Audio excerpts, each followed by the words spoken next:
You've got a business to run, big and heavy products to ship, and customers who need them now. When you've got the right driver and the right equipment, you can bet on a spectacular result. Bennett understands complex logistics and puts the best team, the most time, and the latest technology into every customer relationship. So you can sit back, relax, and enjoy the race. Let us handle the rest. Together, we can move anything.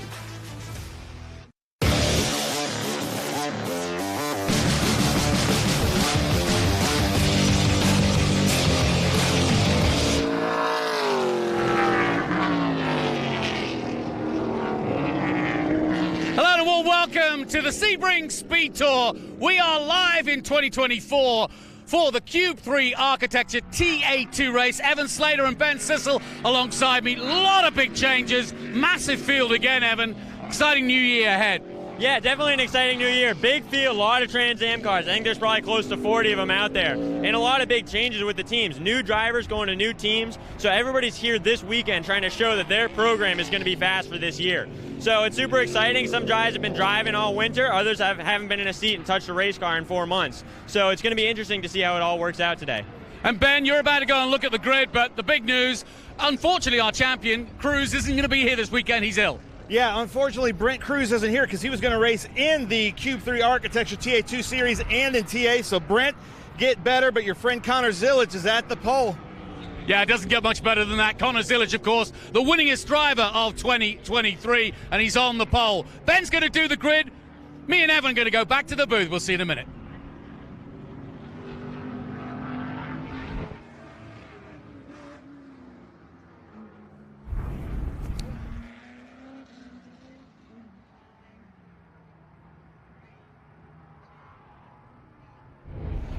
Welcome, everybody in MAV TV land. We're so happy to have you here. We are live at the Sebring Speed Tour for the Cube 3 Architecture TA2 Series.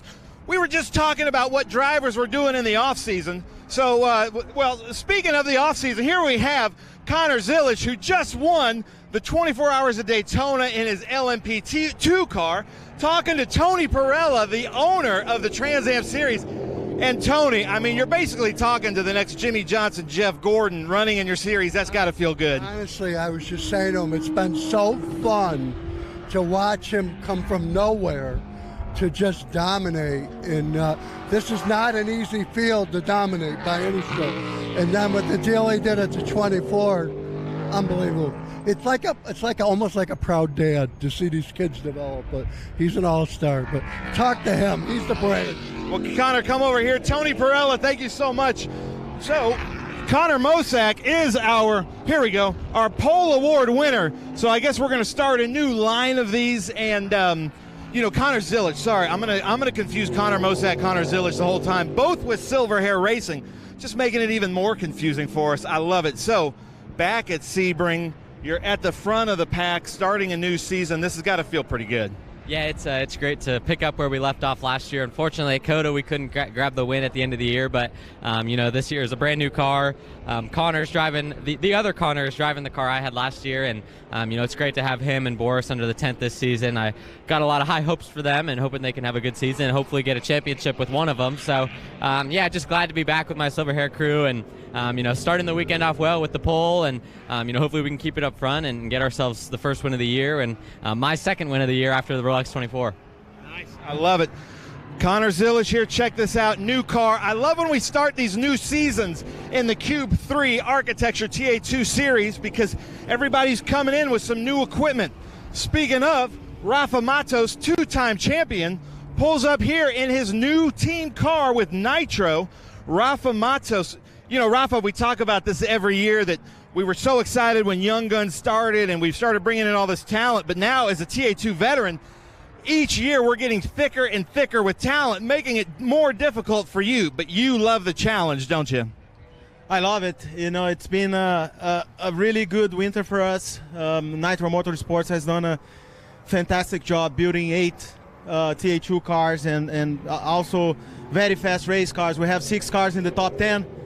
And a big hats off to Chris Dyson and Concord, American Flag Pole Company, believing in this program and making it happen. I'm really proud of what we achieved so far, starting P2 today, and looking forward to climb one more step and be victorious in victory lane. Perfect. Thank you a lot. So come over here, because ladies and gentlemen, I got to say something. Last season, we didn't have my friend Tony Garcia on the camera. Tony, wave to the crowd. Yes, Tony Garcia is back, ladies and gentlemen. I'm so excited. And then here we are, Mr. Gonzalez in the Brent Cruz car, but qualifying third. I believe your first outing with us was at COTA last year. Hopefully you're loving the Cube 3 Architecture Series so far, but tell us about what's happening here at Sebring. Yeah, I mean, we qualified third here. I can't wait to get out there. You know, we started out at COTA. That was my first race, and it's just such a fun time in these TA2 cars. I couldn't wait to come back, and with a lot of help through Toyota and Nitro Motorsports, we were able to get back out here, and it's my home track. I'm having a lot of fun out here. It's great competition for sure, and we'll see what we can do. Perfect. All right, nice job. So Nitro Motorsports is 2 and 3. Then we're back to silver hair here with Connor Mosack. Connor Mosack, it seems like you really want Sebring. You're always up there, and then something kind of unfortunately happens. Is this one that you really want? I feel good about this one, and yeah, it's one I really want for sure. I feel like I had some bad luck, and then last year it was my mistake that took us out, and then we had that long caution at the end, but I feel like we got a really good long-run speed car. Obviously, Zilich is really fast up there, so be tough to keep up with him, but you never know what can happen in these races, so we'll just keep the car clean and hopefully be there at the end, and anything can happen. Nice. I love it. Well, Connor Mosack, we're going to do well. Tony, we'll come over here. Watch out for this pylon here, but Austin Green here, we'll get you over here, and Austin Green running with three-dimensional. Here, you stand there, Austin. Running with three-dimensional, but only about maybe 6 to 8 races, because three-dimensional also has now an Xfinity car for you. Yeah, it's. I feel like I've been waiting for a long time to get going here. But no, we have a fast three-dimensional service group Ford Mustang today, and all the guys at Peterson Racing have been working super hard over the off season. So, ready to get going. We're starting a little farther back than we like, but it's a long race. So hopefully we can go out there and and then we lost. Unfortunately, we lost our photographer Bruce Miller a couple weeks ago after the test. So. I know Doug's got a tribute scheme for him, so hopefully we can go out and get a win for Bruce. Austin Green. Well, we have 38 cars in this field, so we're going to kind of walk down the field quickly because we've got Thomas Merrill here with Mike Cope Racing.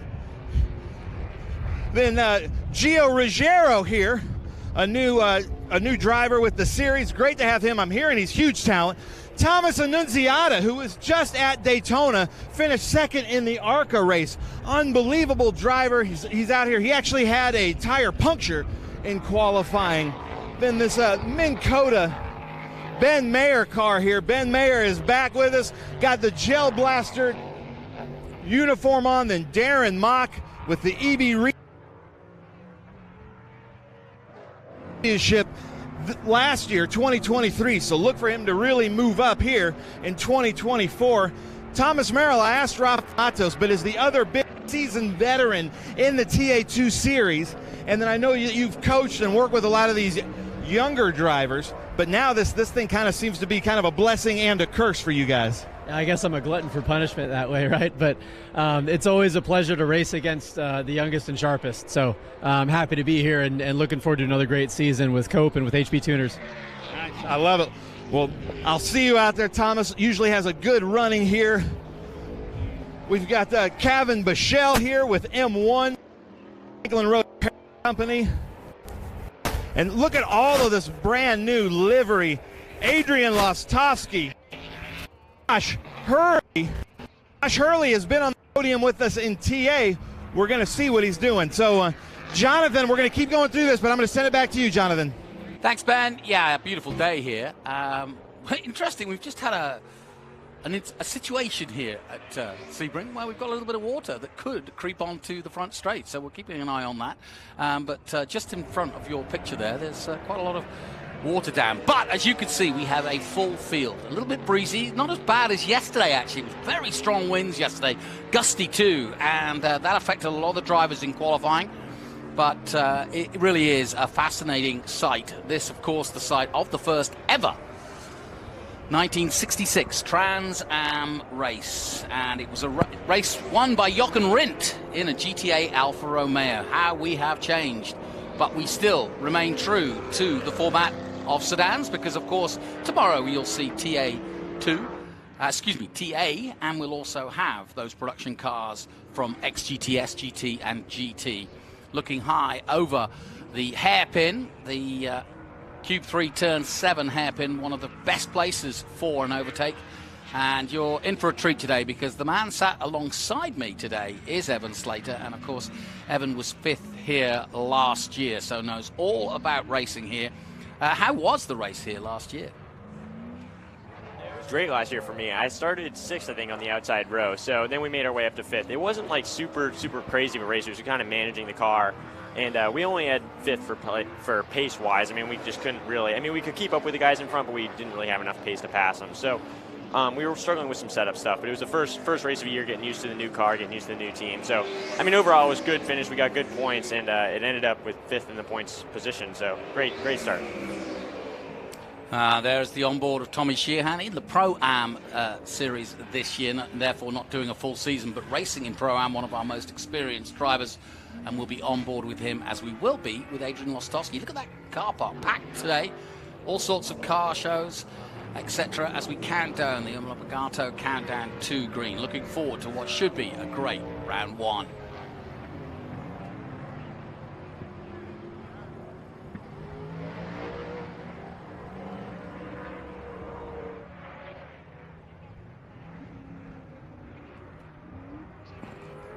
And as we look high above the Sebring track, nothing really to report of in terms of drama in qualifying. Did anything surprise you? I mean, the usual suspects, Conor Mosak, Conor Zilic, and obviously Rafa Matos up where they were. Rafa won this race last year, got his season kicked off well. But did anything surprise you from qualifying? No, not really. I mean, at qualifying, yeah, obviously, like you talked about, the usual suspects were up front. Conor Zilic was really impressive in qualifying, a 2:05.0 for our pole position lap. I mean, that's just a crazy fast lap around here in a TA2 car. So, I mean, he's a great driver with a great team, so that's really impressive. I think the orders is probably normally what we would expect it to see. Thomas Annunziato in 8th, a little bit lower than he normally would be, but I heard he had a tire failure in qualifying. I think he had a slow leak in his tire, so that's probably why he's not as high as we normally like to see him. But it's definitely a great starting position because everybody's in where they normally would be.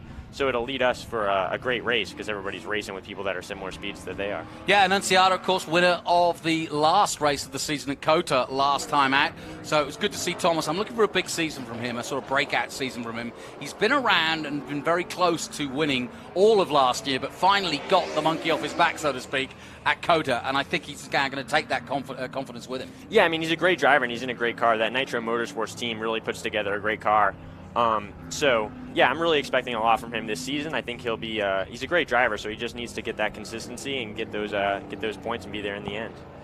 So we are getting ready for the start of this one, and the start command coming up very soon indeed. Right now, practice is on for TA. They'll be in action tomorrow, and we've got SVRA action as well as IGT.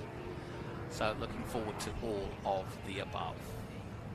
Cars about to fire up here for our first race of the 2024 season. Brand new title sponsor in Cube 3 Architecture this year as well, so that's good news.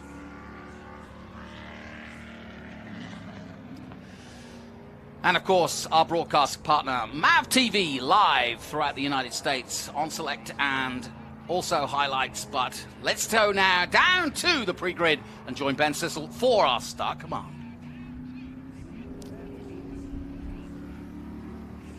Well, thank you so much. I'm back here, and it's my honor to introduce our Grand Marshal, the founder of the Amelia Island Concours, one of the best shows here east of the Mississippi, just absolutely unbelievable. I've been a few years. You raced with us in SVRA when we were at the Fernandina Beach Airport. I wish you were out here racing with us, but Grand Marshal, I guess that's the second best thing. I think they feel it's safe if I'm not out there racing, so they may be the Grand Marshal. No, it's a thrill to be here. You know, the first time I raced here was in 1978 in a Brabham BT8, and it's hard to believe how long ago it was. I still feel as if I was as fast as I used to be, but you know what they say, the older you get, the faster you were. And a Brabham BT8, that's got to be rough around these bumps. No, actually, it was pretty good. The car had a lot of compliance. It was really quick, and I learned a lot. All right, well, Bill Warner, take us away, the most famous words in motorsports. Drivers, start your engines.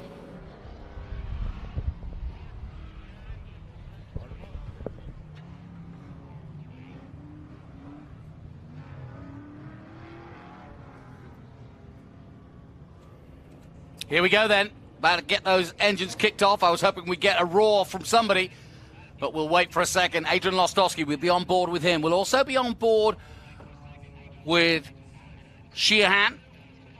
And like I mentioned, he's doing the Pro-Am Series this year. And looking forward to see what kind of pictures we get from him. He'll be right in the thick of it. And likewise, Lostowski coming your way. There is Tommy's on board. So we'll get a good view from the front of his car as he kicks off down in the midfield. I'm just looking where he's down. Yeah, he starts, what, 25th? That seems like a long way, but when you see that we've got 38 entries in all, should be cracking. Just holding him a little bit. No one firing up yet because they're waiting for the previous session to get off track. There's Thomas Annunziata. We've already talked about this young 18-year-old, and we've got so many youngsters and the young guns. The man alongside me was third in the young guns a couple of years ago, I believe. Yeah, definitely it's great to see a lot of these young drivers in Trans Am. So obviously racing, everybody's aging up. So the young drivers are really the next generation, the real drivers that are going to be in the next series. So this is great to see them all in Trans Am. Connor Zilic and Rafa Matos on front row. Tyler Gonzalez, one of those youngsters you just mentioned. Connor Mosak alongside him. So youth and experience, but both very young. Green and Merrill, former champion Ruggiero and Annunziata, who we were just talking about. Adam Andretti doing both duty this time with TA and TA2. And Ben Mayer, another one of the Motorsport, Nitro Motorsports men. Mark Bushell is coming in. Gavin Bushell is coming in for the first time, a young 17-year-old. Then Hurley coming in, the esports champion from 2020. He's alongside Lostowski. Should be a battle there. I expect Hurley to come through from row 7. DeLong and Boris Said Jr. Again, two youngsters coming up on row 8. Caleb Bacon had a good season last year, and Ethan Barker, Eric Caton, and Will Rogers, row 10. Big field, and it is a mixture of youth and experience. Keith Prochuk, plenty of years under his belt. Barry Bowes moving teams this year, looking for more experience from the BC M1 race cars team. He's got some good help with him alongside as well for the ASIO Data car. Doug Peterson, a former champion and one of the veterans here. Ellis, learning his way, but still in his 30s. Sheehan Saunders, great to see Saunders in there as well. Lee Saunders, of course, a champion of SGT, and in fact has the record of the most wins here at Sebring in Trans Am. A little further back, great to have a former Miami Dolphin, Gerard Odrick, just learning his way. He was here racing a Porsche just a couple of weeks ago, but this, a very different idea. And at the back, Patrick Paul and Doug Winston on row 19, and they all got penalties, 3 penalties at the back. And we'll find out exactly what those penalties were for. But that's your starting grid for the first race of the 2024 season. So the cars have been released, and they head down the Ullman Straight. And Evan, you know, we always talk about, Sebring being bumpy. And I kind of want to move on from that, kind of factor. It's been bumpy since 1950. Yeah. I mean, it's been bumpy a long, long time, and it's certainly been bumpy since 1966 when we were here for the first time. And everybody keeps talking about a repay, but everybody says it will ruin it if they do that. And even the 12-hour guys who have to, pummel themselves for 12 hours around here don't want it changed. I don't want it changed. But tell me a little bit about setup here, because those do come in as a factor, but you've got corners like this, the sweeping sunset corner, that we see here as Mission Foods for this weekend. How do you set up for a bumpy, fast track? It's hard to set up for a track like this. So obviously you need a car that's compliant over the bumps. You need the wheels to be touching the ground. So if the car's too stiff, the wheels are you're gonna hit the bump, and the car's gonna go flying in the air, and it's gonna lose grip because the tires aren't touching the ground. So you need a car that's soft in the front and soft all around to kind of be able to absorb that. But also the cons are when you get a really soft race car, it likes to be really tight. Like the car doesn't really want to turn that well. So you have to find a balance. And the way you do that is through sway bars, rebound, holding the front end down. So you can do a lot of ways to try and get the car dialed in. And really what's important around here is getting the car that works over the bumps so you don't lose too much time, so you can still roll the speed and gain the time through the rest of the lap. And what about how you play this? It's 100 miles. We often talk about the sort of variance between sprint and endurance. It's certainly not an endurance race by any means, but 100 miles is a long way. It's just over an hour. And what's your mindset? Is it attack? And are you at 10/10 the whole time, all of you at the front, as you were last year? Or is it a case of, thinking about the Pirellis, thinking about what's underneath you, thinking about the Sebring surface, and thinking about the opposition? There's a lot of things to think about, and a lot of it depends on what the front guys are doing. If the front guys are going to take off and they're trying to push 10/10 the whole way through the race, that's kind of what you're forced to do. If you're in that front group and you're trying to stay there, you got to kind of do what they do.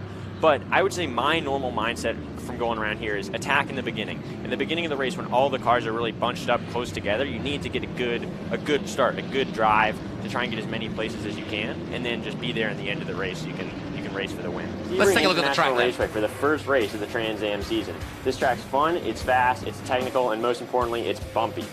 Turn 1, you can see me trying to make a move on Thomas Merrill here. This can be a good passing opportunity, but sometimes it's hard to make it stick due to it being so high speed. A few technical bits here, and then going into turn 7, the hairpin, Q3 corner 7. It's a big braking zone from 150 miles an hour down to 40, so it's a really great place to get a pass in because you're slowing the car down so much. A few technical bits here. Coming into turn 13. This turn is definitely very difficult. You never really get the car straight for the braking zone, so it's hard to really time it right. You can see Matos making a great move on Merrill there. Through this fast flowing sector, this is one of my favorites.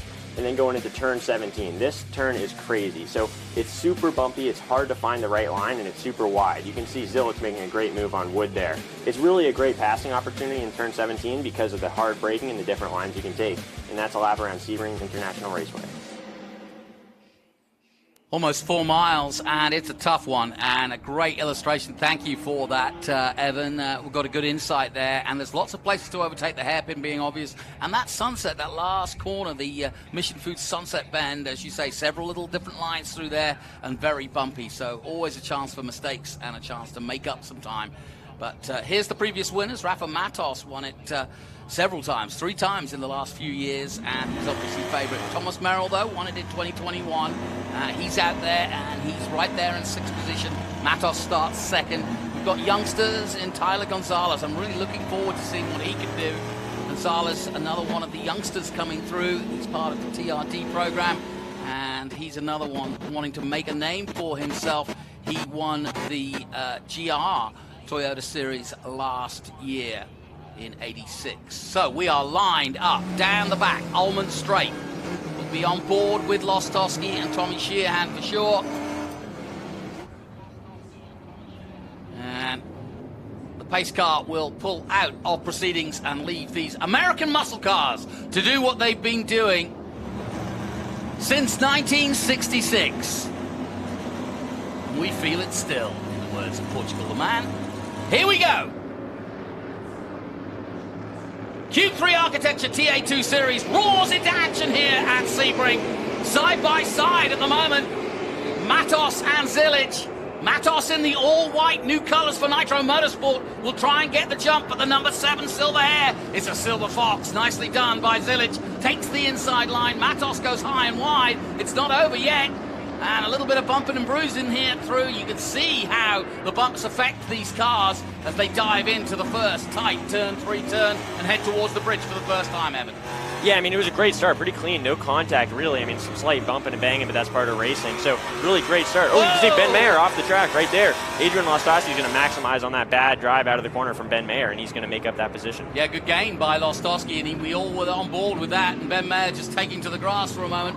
Not the fastest route as they head down into the Q3 turn 7 hairpin for the first time and head up the Fangio straight for the first time. Like you say, a good clean start. 30 laps here in the Q3 Architecture TA2. Round 1 from Sebring. I love the fact that it's a plain, level field for everybody looking to 2024. Heaps of points up for grabs, but as Matos proved last year, getting a win, getting that thing on the board and saying that you are the winner of the first race, it's so psychologically important. Yeah, I mean, it's psychologically important, and it just shows that all the other competitors that you're here and you're here to do well. So, I mean, it's kind of like racing, I say, is always 95% a mental game. Obviously, you need to be physically strong enough to, like, drive the car, but you need to be in the right mindset, and that helps you. Getting that first win helps you get in a better mindset, and it just shows to the other competitors that you're here to win. Our first look at Tommy Sheehan on board in the Pro-Am class, and we'll be watching his data. If you stay and look at the data on the bottom there, you can see where he's braking and where the throttle is. You can also see the miles per hour and RPM he's dealing with. So for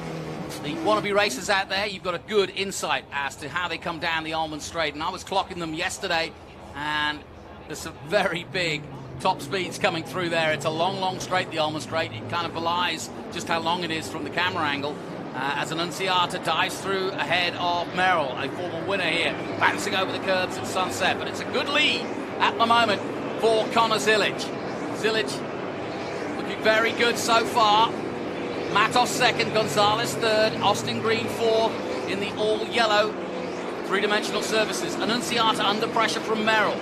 Merrill is one of those guys that likes to attack early, but it's hurt him in the past too. Yeah, I mean, so Merrill's, his whole racing strategy is really be there strong in the beginning. He's got a fast car in the beginning, and he's really pushing the car. But he's also using a lot of the tires. So right here on Annunziata, he's really trying to get by, because in these beginning stages of the races, he likes to do well and go fast. Sometimes that can't hurt him in the end of the race. If we stay green for a long period of time, we're racing for 15 laps without a full course caution, that can cause his tires to kind of get overheated, and that could potentially hurt him in the end of the race. Merrill's trying to be super aggressive, get by Annunziata, make the time up while he still has good tires, and then hope for a full course yellow to kind of bring the tires back down to temperature. And yeah, I'm also looking closely at Adam Andretti. Good to see him back in TA2 with the Ultimate Headers Racing Chevrolet, just behind Merrill, in fact, and then Gio Gerio in 8th position, Lostowski 9th. We're on board with him now as he heads up the back part of the circuit to the top of Fangio and heading down towards Collier and Tower turn 13. There is an overtake, as you saw on your track map, into this right-hander, but it's sometimes you can lock up, as we just saw somebody doing just then. Yeah, it's really easy to lock up, because like I touched on in the track walkthrough, it's not a straight braking zone. So these cars, they don't have ABS. They don't have any really nannies at all. So when you're braking in a straight line, it's pretty easy to not lock up a tire. But as soon as you start to dip in with that steering wheel, turn it in, it's really easy to lock that inside front, because the weight starts to shift to the outside, so it gets kind of unloaded, so it's really easy to lock up. So that's something you got to be careful with there. And then when you're making a pass, you got to be careful, because if you lock up when you're on the inside trying to make that pass, you can really easily just slide out into the other guy and have contact. And how hard can you hurt the Pirellis over 100 miles if you start making lockups like that? I mean, eventually they're going to wear, obviously, but are they pretty hardy? Yeah, so these Pirelli tires, they're great tires. So if you have one lockup in the whole race, you're not going to have a problem at all. But the thing about a lockup is it flat spots the tires. So the tires are obviously round, but when you have it locked up and just sliding across the pavement, it wears that one spot really aggressively. So it actually gets flat. So you get a really bad vibration.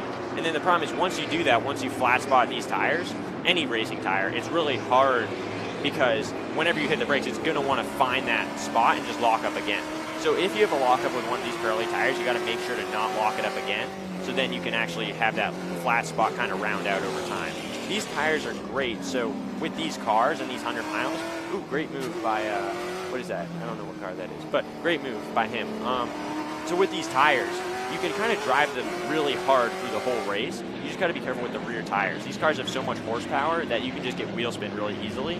That'll end up overheating the rear tires, and then you'll really be chasing that towards the end of the session. I think that was Roberto Sabato just getting through on Tommy Sheehan, and he's dropped down a long way. In fact, he's down in 21st place. Also saw a shot of the 17-year-old Gio Ruggiero for Nitro Motorsports from Seekonk, Massachusetts, another TRD Toyota-supported driver, and he was the 2022 Show Me the Money Pro Late Model Series champion. So we've got guys coming from all sorts of different angles. He drove for Venturini Motorsports.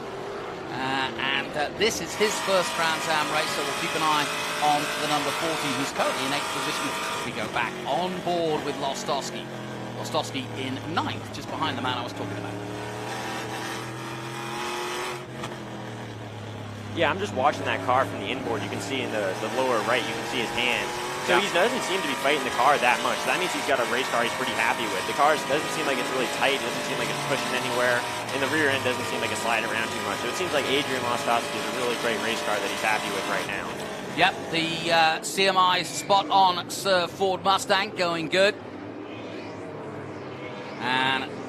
Through goes the 83, but things settling down now as top 6 is still Zilic, Matos, Gonzalez, Green, Merrill. Green, of course, our Young Gun winner last year, and our top rookie, excuse me, I should say, in 4th position. Merrill 5th, Annunziata 6th, Andretti's up to 7th now, and Gio Ruggieri in 8th, then Lostowski 9th, and Darren Mock, first time we mentioned him, in 10th position. He too looking for a big season, the youngster.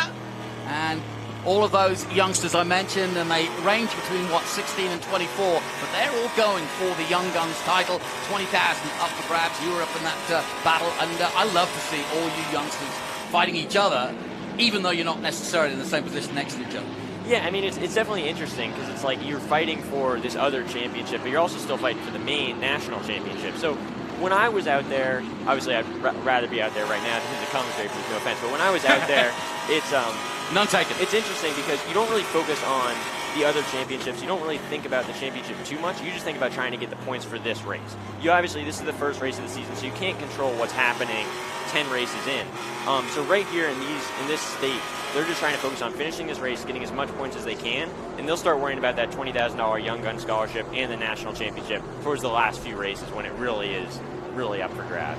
Start of the season, and a clean start it is. 4 laps into the 30 here. TA2 brought to you by Cube 3 Architecture, our brand new title sponsor. Great to have them on board, and so far it's been a clean set of heels to start us off. Zilic, winningest driver last year with 4 poles and 5 wins, is out doing what he does best. He's already been a winner, I think the youngest ever winner at Daytona a few weeks ago. Yeah, I mean, that was really impressive. I was at the Daytona 24 race, and his team they were great the whole time. He was really confident in that race car, and he was fast. So they put together a great team. They had great pit stops, great strategies, and they came out to win. So that was great for them.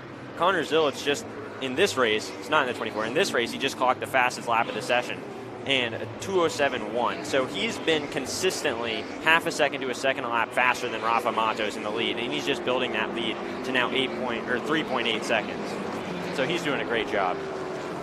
Yeah, no question. The one man that has surprised me is Connor Mosak. He's gone a little backwards. He's down in 14th position at the moment in the number 77, the Camaro.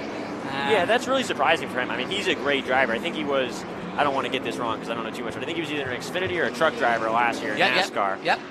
So he's been really fast. I think he did both, to be honest, but mainly Xfinity. Yeah. Okay, yeah. So he's been really fast. He's a great driver. But he's struggling right now in 14th position, started 4th. So it's interesting to see that. I wonder if he's having a mechanical issue. Maybe he's having something wrong with the setup that he's not happy with. You can see his car, the gray and orange one right there on our screen. So I don't really know what's going wrong. It's obviously not a terminal issue because he's still out there going, but it might be slowing him down just a little bit. And there's Barry Bowes, of course, swapping teams this season, and he's our Pro-Am leader at the moment. Of course, battles within battles in each and every one. I mentioned the Young Guns. We've also got the Pro-Am guys out there. They're not doing a full season, but they are fighting against each other for the Pro-Am honours. Tommy Sheehan also involved in that, as is Lee Saunders, new to the... Now, and this is not good for Tommy Sheehan coming in, and obviously with the bonnet off, and it looks as though something's... I don't know. No, not smoking. I wouldn't say that. Somebody else in as well. One of the BC cars. But Tommy Sheehan parked up, and of course no pit stops expected in these 100-mile races, but something wrong with Tommy's car. Yeah, I mean, it's hard because you obviously have the winter to rebuild your car and try and build the best car you can, but sometimes when you take the whole thing apart and put it back together, there's some little gremlins that you might not see. So when you're building a new car or fixing up your old one, just rebuilding it, there's little things that might go wrong, and it seems like one of those might have happened to Tommy Sheehan. So here's your race leader completing another lap, and he's been averaging in the 207s throughout most of this race, and just extending that lead. He's got a gap of some 4.3 seconds over Rafa Matos in second place, and I think it's going to take a caution perhaps to really change the complexion of this race. But there's a long way to go yet, and we all know in Trans Am, 6 of the 30 gone.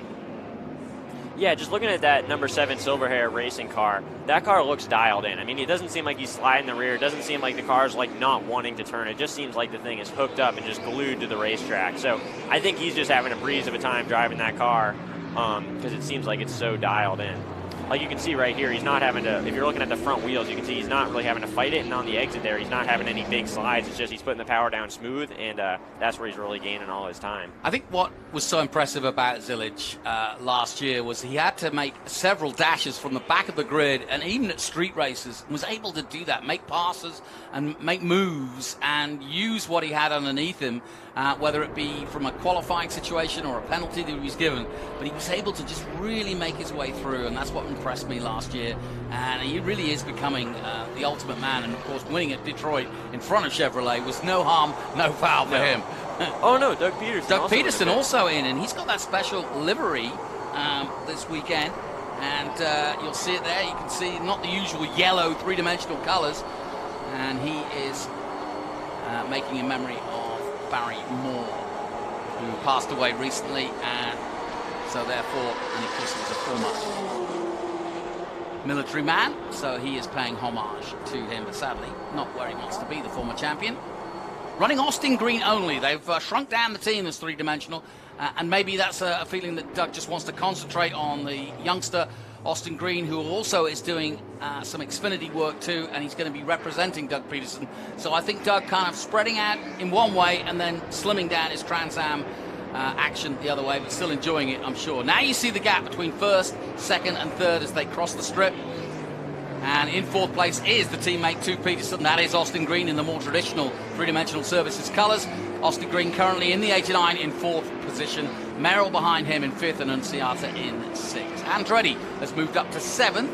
Cherio in eighth. Lostowski ninth, and Darren Mock is in 10th position. Rafa Matos just did the fastest lap of the session, so he's definitely closing that gap a little bit to Connor Zilic.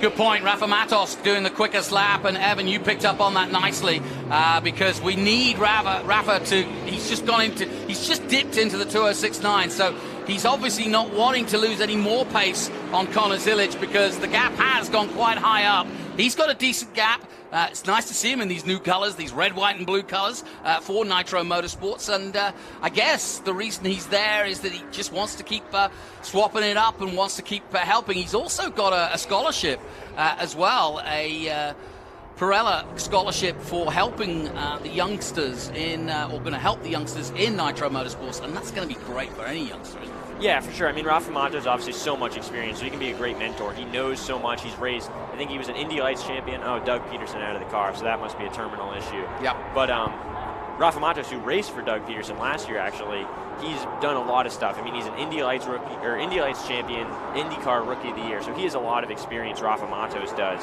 So he can really he can help those young drivers in Nitro Motorsports. Well, as you can see, Doug talking to the team, and they'll get things back together and get ready for Atlanta and NOLA to come. But something went wrong there for the three-dimensional services team, one of the most successful teams we've had in the last few years. We're keeping an eye on this man, Rafa Matos, got his new sponsorship, Concord flagpole this year. And then, of course, the number 70, Tyler Gonzalez, just 17 years of age, a Toyota champion last year in the GR Cup.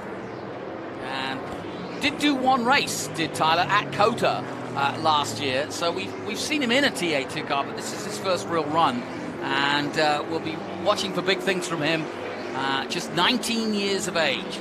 Yeah, so we saw him run at COTA, I believe. I don't remember how he did, but he normally was going to drive the number 30 Nitro car for this race. But Brent Cruz obviously is out with illness, so so Tyler Gonzalez is driving Brent Cruz's car, and there's a full course yellow. Yeah. So that's going to bunch the field up. That's really what Rafa Matos has been hoping for, because that bunches him up to Connor Zilic and gives him an opportunity to have a shot at him. Yeah, I'm going to say, I don't know if this is bad or good for Tommy Sheehan, because he was just coming out of the pits. We were on board with him as he dives into turn 3, but now under caution. So our first full race caution. We'll find out what's happened in a moment. But that slows everything down, and it certainly plays into the hands of Rafa Matos, who was making some inroads on Connor Zilic, who by now had taken he got to over 5 seconds at one point, and the gap of 4 seconds has now come down. So here is that Ginetta safety car. Great to see it. Used to be a GT champion a couple of years ago, the Ginetta. Yeah, those Ginettas are cool cars. Obviously, it's great to have one as a safety car here for this event, and I've heard they're great cars obviously the safety car, but also great cars to drive around the racetrack themselves. Made in England, of course, one of the smallest factories in motor racing and in car making, and been very successful. Certainly punched above its weight over the years. It's interesting that we have a full course caution. They haven't showed what it is, so I wonder if there's maybe some debris or oil on the track. Really no idea, because we haven't seen anything so far. Yeah, that puddle I mentioned right at the top, it was right in front of me, which is why I mentioned it, but I think some water hose or something had broken, and they've done a good job, have the officials here, to clear things up, but there was definitely one of the drains had got punctured or something. But either way, it's Cilic, Matos, and Gonzalez, your top three. Green, Maryland, and Seattle, the top six. Andretti in seventh. Ruggiero in eighth position. Lostowski holding on ninth. And Mock rounds out the top 10. Josh Hurley, we haven't mentioned him. He was our esports champion back in 2020 and does a lot of driver coaching and is a very good driver. Started off in TDI and has been around for a while. And he's always quick. In fact, he's only done 2 Trans Am races, and both of them have ended up in podiums, so not bad. Down the Almond Straight then, all quiet on the western front, so to speak, and Cilic has a little bit of time to contemplate. Likewise does this man, Lostowski. And you see him just putting his foot on the brake while he's accelerating here at over 100 miles an hour, and that's just to keep temperature, right? No, so I looked at that while he was driving. I think his brake sensor's bad. Okay. Because he was going full speed on the racetrack down the straightaway, and it was still on the brakes. So I'm like, I think the sensor's probably bad. And that's the amount of time it's on now, there's no way. Yeah, there's so many sensors and so many things in these cars. Although they don't have like ABS or traction control, you still have sensors to sense how hard you're pushing the brakes, which obviously is useful for the data looking on after the fact and the live video. But I think just one of those sensors probably failed. It doesn't affect the car performance in any way, and the brakes are not dragging.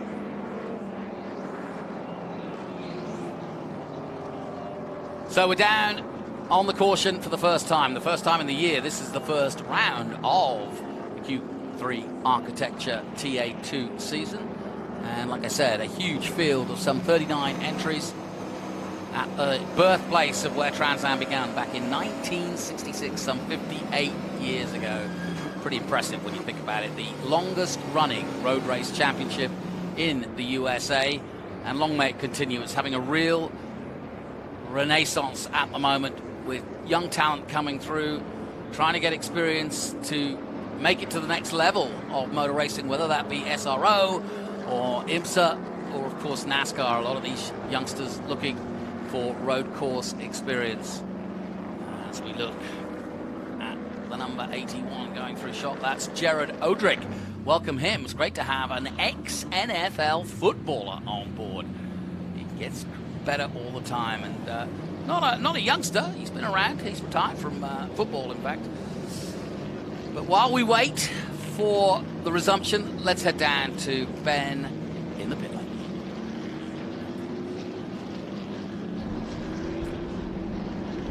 Well, thank you, Jonathan and Evan. Check this out. So Doug Peterson is out with a mechanical. He just went back to the paddock. You could tell he was frustrated because he is racing in memory of our good friend and Trans Am family member, Bruce B. Miller.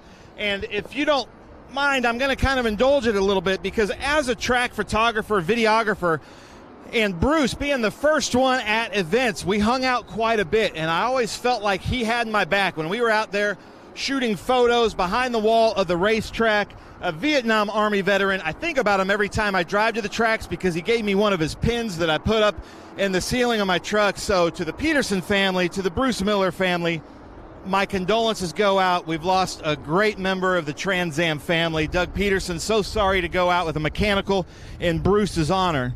But then, Tony, if I can get you to come down, the next pit box down is Silverhair. So hopefully we're going to be able to talk to Gil with Silverhair, because they've really been working in the off season trying to dial in these 3 Silverhair cars. And Connor Zilish, Connor Mosak look really fast. So where is Gil over here? Yeah. Hey, Jeff, can you get Gil to come down here? So we're going to talk to Gil, because, man, this car is really hooked up. Silverhair Racing doing really well. So, Gil, you guys have found something in the off-season. What's going on out there? I think we've got the same thing we had last year. I mean, the guy behind the seat's just an amazing talent. But all these guys on the Silver Hair Chevrolets, they're just doing a great job. I mean, we just got to get Connor Mozak. We had a little bit loose on him in the beginning, but I think we're going to get better. So what is actually the two Connors? What are they saying on the radio? Are they pretty calm? And when the race is going this way, do you try to stay off of the radio? Well, I mean, obviously with Connor Zilich in the lead right there, he had a pretty good lead. We're trying to get him just to conserve because this place is hard on tires. So we keep trying to get him to slow down, but it's the same old deal. The more you slow down, the faster he goes. But as soon as we can get Mozak and Boris out of traffic, I think they're going to be a lot better too. So Gil, longtime chief with Hendricks Motorsports in NASCAR, looking out really good for him as the cars come down. So Jonathan, I'm going to send it back to you. Thanks, man. Yep, as you can see, the cars coming down the main straight still under caution. Jonathan Green and Evan Slater, who took 5th place in this race last year. And you are going to do some racing, but we want you back in TA2, don't we? Yeah, I mean, I love the Trans Am season, but I didn't really find an opportunity for Trans Am for me this year. But I'm really excited to be racing in Radical Cup. I guess that's cool. I kind of just officially announced that now, but yeah, so I'm really excited. Going to be here next week doing that, and we're going for the championship. Oh, that's convenient. Yeah, we're going to be going for the championship in that series. So really excited, but also I really do want to get back into one of these Trans Am cars. So obviously not going to be going for a championship in this series due to schedule conflicts, but I really do want to get into one of these cars again at some point. How old are you now? I'm 18. Yeah, perfect age, and he's already been 3rd place in our Young Guns Championship and also chasing the Rookies title back when he was a regular in the top 5 and top 10 when he was in a TA2 car. So if you want to put your money behind somebody who's up and coming in the motor racing world, Evan Slater is your man. We're under caution. And I say that because we've got so many youngsters out there as well. It's not just Evan. We obviously want him to get away, but there's so many guys. We just mentioned a few. We welcome in Gavin Bichelle this weekend, just 16. Caleb Bacon made a name for himself, 19 years old. Connor Zilich is leading the race. He's 17, and he's just signed with Trackhouse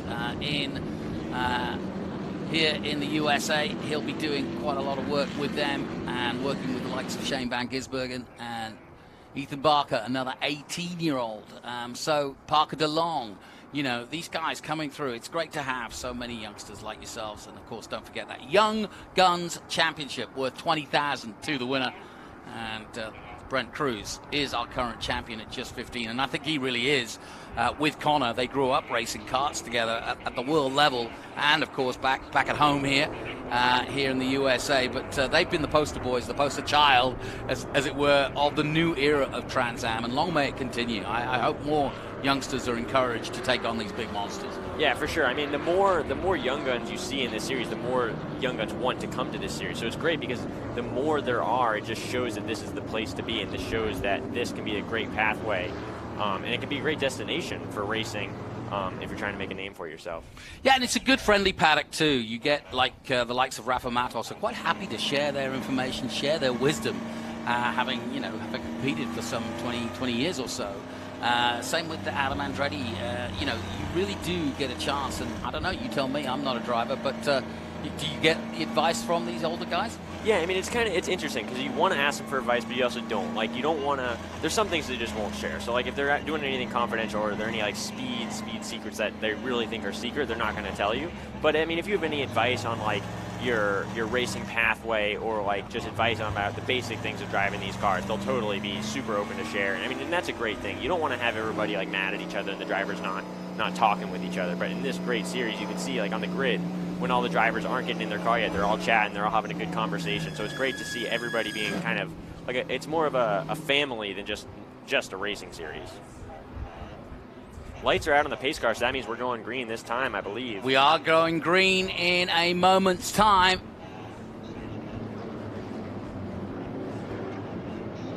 So the pace car coming off, it was a fire with one of the cars, that was the problem. And as we are live on MAV TV and on the Sebring Speed Tour, we go to green again, and Connor Zilich is away and leads this pack. Rafa Matos has got an enormous opportunity right now. Gonzalez looking for a way way through. Here comes on the outside Austin Green in the all-yellow. Annunziata jinks to the outside. Everybody looking for position. Likewise, Merrill, Annunziata, Andretti, all trying to make up a spot here at the restart as we go back on board with Lostowski as he makes his move on the number 40. Nice move indeed on Ruggiero, and does make it through at turn 3. Nicely done.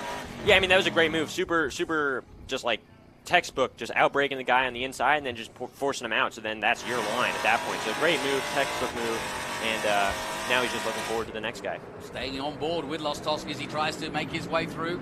No real change at the front. Merrill made a nice move, but he's still in 5th at the moment as we see the man in front of him. That is the number 70 of Tyler Gonzalez, and what a way to make a name for yourself. Like we said, Tyler joined us at the end of last year just for a one-off, but now he's in the thick of it, the youngster, and still there in 3rd place and holding his own as we've seen so many times, and up against the likes of Matos and Merrill, who of course have gone head-to-head for their own title just a year or so ago, 2 years. In fact, there's Annunziata, got his first win last time out at COTA. Yeah, Adam Andretti, so the past few seasons when he's been driving a TA2 car, he's been driving an older, outdated TA2 car. I think the chassis was built in like 2013 or something, and an old motor. So this year, he finally got a brand new HOW car, and I was talking to him about it, and he's really happy about it. The car's feeling great. He's actually able to make the setup changes he wants. He's able to get the car to drive the way he really desires. So I'm super happy for him with that new car that he's really comfortable with. Yeah, and back with Ultimate Headers as well, and of course in the same paddock or stable with Wally Dollenbach, and he'll also be doing TA, and he's also racing for Burton Racing in that TA, and it too, a brand new car. So Adam absolutely skipping around the paddock at the moment, and now he's making inroads because here comes the 41, Adam Andretti all over Austin Green, and Annunziata though right behind him, and it's close there for this battle for the top 6. Zilic completes the lap and is gapped once again.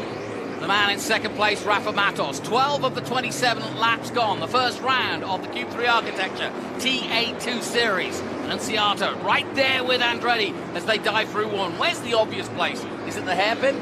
Yeah, so obviously for passing, into this turn 3 is a great place to make a move because it's just a hard braking zone. Into turn 7, you can make a move. That's just a classic big braking zone. You just have to brake later than the next guy. Turn 10, same thing.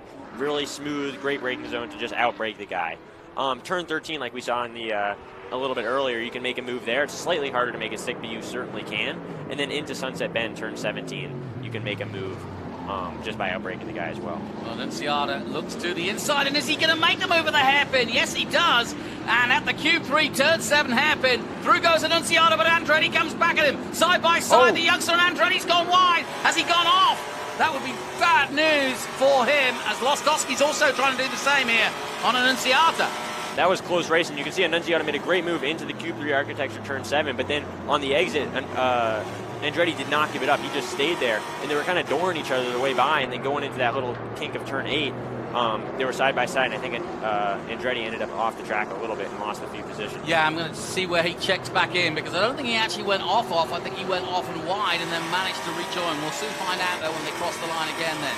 But it's still drama here at the restart. Lostowski's gained the most, but that little battle between Annunziata and Andretti has led Andretti to go off track as they come out of 15-16 complex into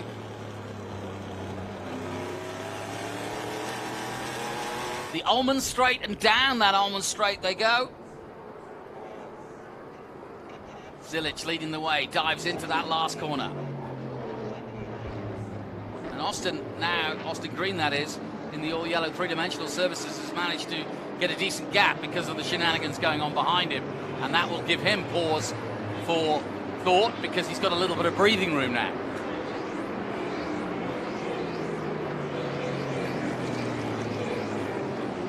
Yeah, Andretti's dropped right down, and he may be out, to be honest. We'll soon find out. Annunziata doesn't have any damage, though, but it was a good little fight. I don't know, whether you can call that foul play or not, but either way, Annunziata's on his way. And he's still got this man, Lostowski, behind him. Yeah, I mean, that's a hard... So, obviously, into the Q3 turn 7, you can make the great move under the braking, but if the outside driver, the driver getting overtaken, doesn't want to give it up, like if they want to stay there, it can be really hard because there's a bunch of, turns 8 and 9, you don't really think about them, but they're little like bends. They're normally easily flat out. You can see them coming up if we stay on board with Lostowski. Like right here, there's some little like jinks. So if you're side by side and you're not given room, that can be really difficult to navigate through there when you're both trying to pass each other or not let the other one pass. Andretti did come across the line in 22nd place. He's behind Ethan Barker now and just ahead of Chris Durbin. So a load of work for Adam Andretti to do, having been up into the top 7 and top 6 at one point. Lostowski, though, still chasing Annunziata. When I was looking on the onboard with Adrian Lostowski, I saw some big skid marks in that exact place where they had contact. I saw some big skid marks pointing to the outside, so I wonder if he kind of had a little spin because of the contact. I don't really know. It's hard to tell without the camera angle, but it did look like his car did not stay in a straight line through that move. So I don't know if that'll be a penalty for Annunziata. I really doubt it. I think that's kind of a racing incident. They were both side by side racing hard. It's just really unfortunate for Adam Andretti. I'm not a race director, but that's how I see it. I see it as a racing incident.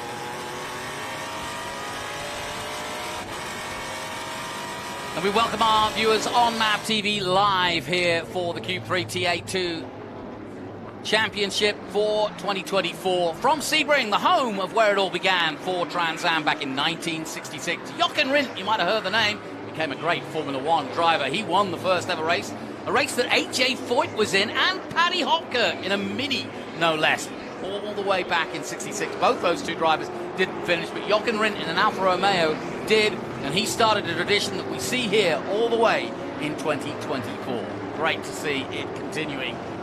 Now, of course, with the tube frame and the very NASCAR-esque looking cars, as we take a look at Josh Hurley, one of the BC cars, the familiar colours of the BC Racing colours, but great to see Josh Hurley finally behind the wheel. Like I said, he doesn't do a lot of Trans Am, but got to know him when in 2020 during the pandemic we did an entire E-Series. I'd love to see that come back, and it was fascinating to be part of. First time I've ever done anything like sim racing, but more importantly to commentate on it for me was wild because they were actual drivers in their homes during the pandemic. Yeah, those racing series are so exciting. They're so much fun, and I think it would be kind of cool to do one nowadays, even though we're not in the pandemic and we can actually drive these real race cars. But it'd be cool to have like a series before the race weekend because all these drivers are on their simulators at home preparing for these races.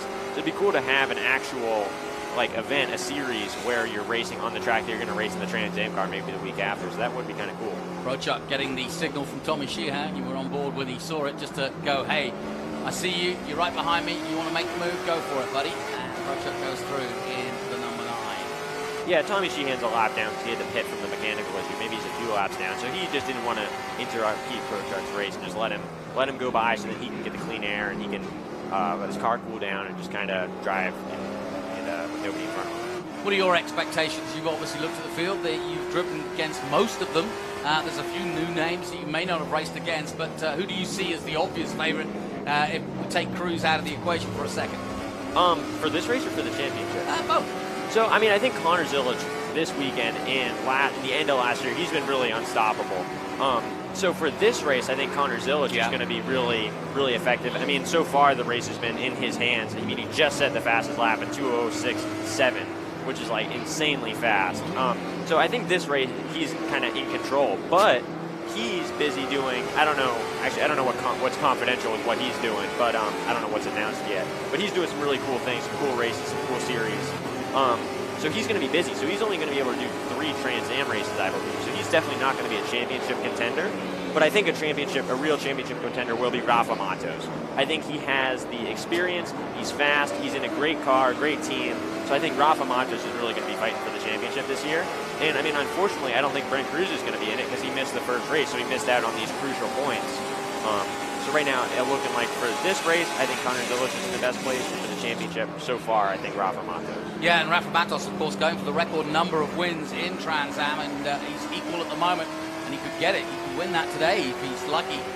He's sat there in second place as we're on board with Thomas Sheehan into turn 3. Like I say, a lap down at the moment for the Pro-Am driver. And there is Rafa Matos in the all red, white and blue Concord American flagpole sponsored car, racing for Nitro Motorsport.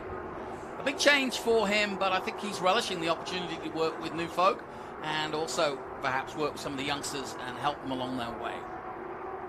just watching that car looks really good through the corner. I mean, in turn 13 where we were just watching, Rafa was maximizing all the tracks, so that was great driving from his half. But the car wasn't sliding, wasn't really looking any feisty. It was just looking nice and smooth and great.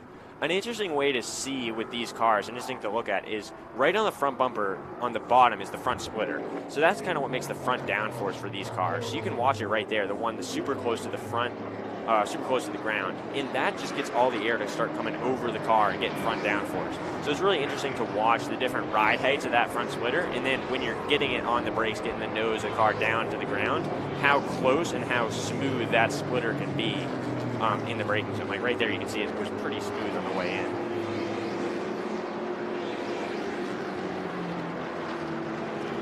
This race getting to the halfway point now, and Matos just biding his time. There are both the leaders are in the 206s, the high 206s.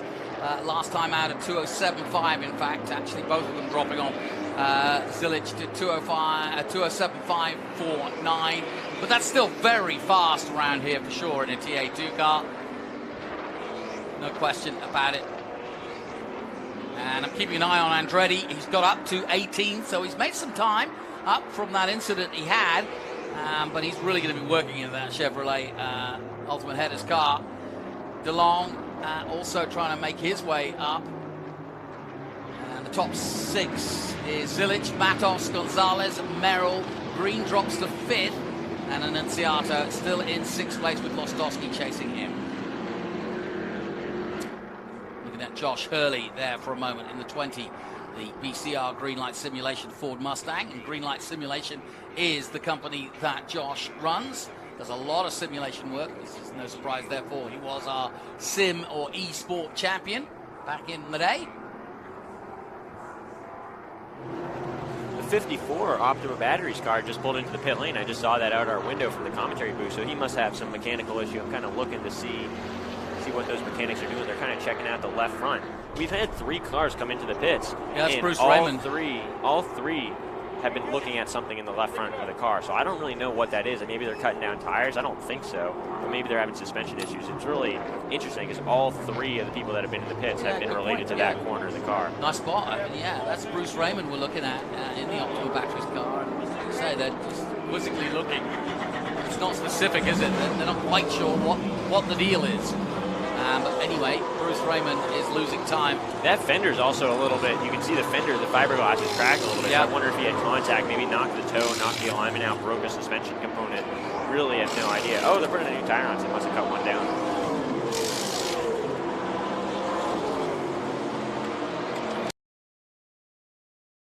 Which continues with Bruce Raymond stuck in the pit. Something wrong with the left front, but they're changing the tires, and maybe it is just that.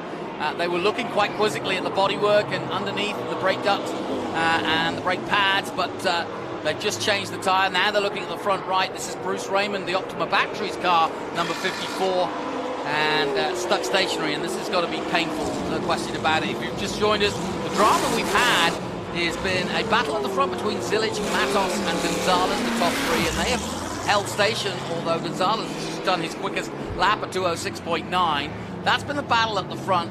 There was a coming together with Annunziata and Andretti losing out and dropping back to 22nd. He's up to 18th again and is now behind the new boy, Gavin Michel, North Carolina. And we're on board with Lostowski coming into the hairpin. And off goes the Jared 81. Odrick. That's Odrick, the NFL player. Yeah. That looks like, I don't know, it's hard to tell from that, but it looks like the exit of turn 1. The grass, so I don't really know what could happen. Maybe he lost another braking, spun out, and there's a lot of runoff, so you can slide out to the outside there without really hitting anything, but maybe he just got beached there, or the car stalled. So it's a weird spot, a weird place to be stopped, so I don't really know what must have happened with that car. Yeah, interesting. So that's Jared Odrick, who, of course, we're delighted to have on board, coming from a completely different discipline. I had a quick chat with him yesterday about that, and he goes, I can't get my head around this. He said, I'm so used to working, and my body was my sort of tool, if you will, as a footballer. He said, but now I'm in this piece of metal, and I've got to sort of get it to where it needs to be. I said, yeah, but once you get the two to gel, I said, you get the same feel as you do as a professional athlete, you will have in some ways advantages because you know what it takes to stay fit. You also know what it takes mentally to physically get where you need to be. And once you work that out with a car, then you're in good shape. He's also a filmmaker. He's a really interesting guy. Really? Yeah, he was in a film with Sylvester Stallone last year. Cool. Yeah, I didn't know that. Yeah, so look him up, Odrick. Now Tommy Sheehan's also parked out. What's happened to Tommy? Again, it doesn't look as though he's going anywhere quick. That looks like, man, it's so hard to tell, but that looks like the exit of the Cube 3 turn 7. It does, doesn't it? It looks like turn 8, like the one right after that. Not far from where Andretti came together with an Enciata. So I also don't know how he stopped there. I wonder if he maybe had a mechanical issue and pulled the car over to that spot himself. Well, he came back out of the pits when he was under caution, and so he had a little bit of time out on track before we got restarted. But we're only a few laps after that, and Tommy Sheehan, our Pro-Am entry, is parked up as the race continues, but under caution.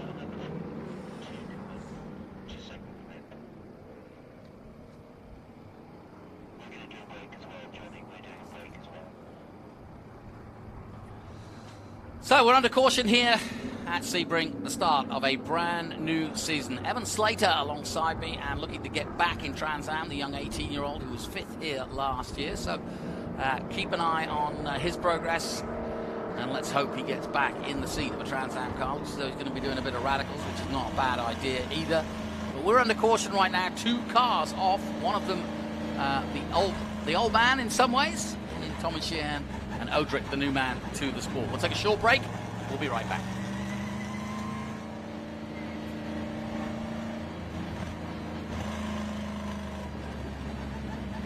For SVRA action? Well, the best way to enjoy classic auto racing is with a delicious classic from Mission Foods.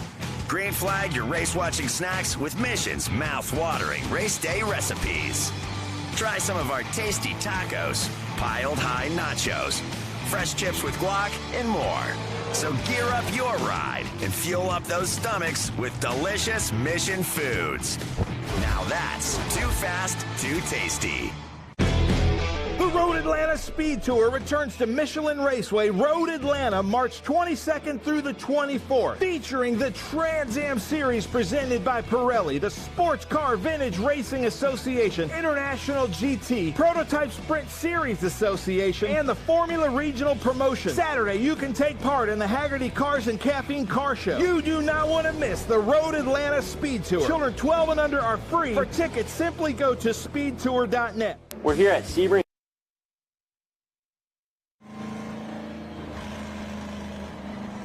Welcome back, and our coverage continues here on the Sebring Speed Tour live from Sebring International Raceway, home of course for 12 hours. And over the years, this former airfield, well, it's still an airfield to be fair, they still use it, but not this part of it, but it was during the Second World War an airfield used. There's Cale Phillips, I think, being towed in on the tugger. So that's interesting. He must have had a mechanical issue. The car body looked fine, so it just must have been a mechanical issue for the car to break down. Yeah, sounds like it. Well, we're under caution, and again, it changes the face of this race. Connor Zilic has done all the hard work twice now, and he's going to kind of do it again now because he's leading this race, and he's had Rafa Matos in various seconds behind him from 5 down to 2, and now it's going to be nothing again. We're going to do another lap under caution, so we'll just have to wait until things get going again.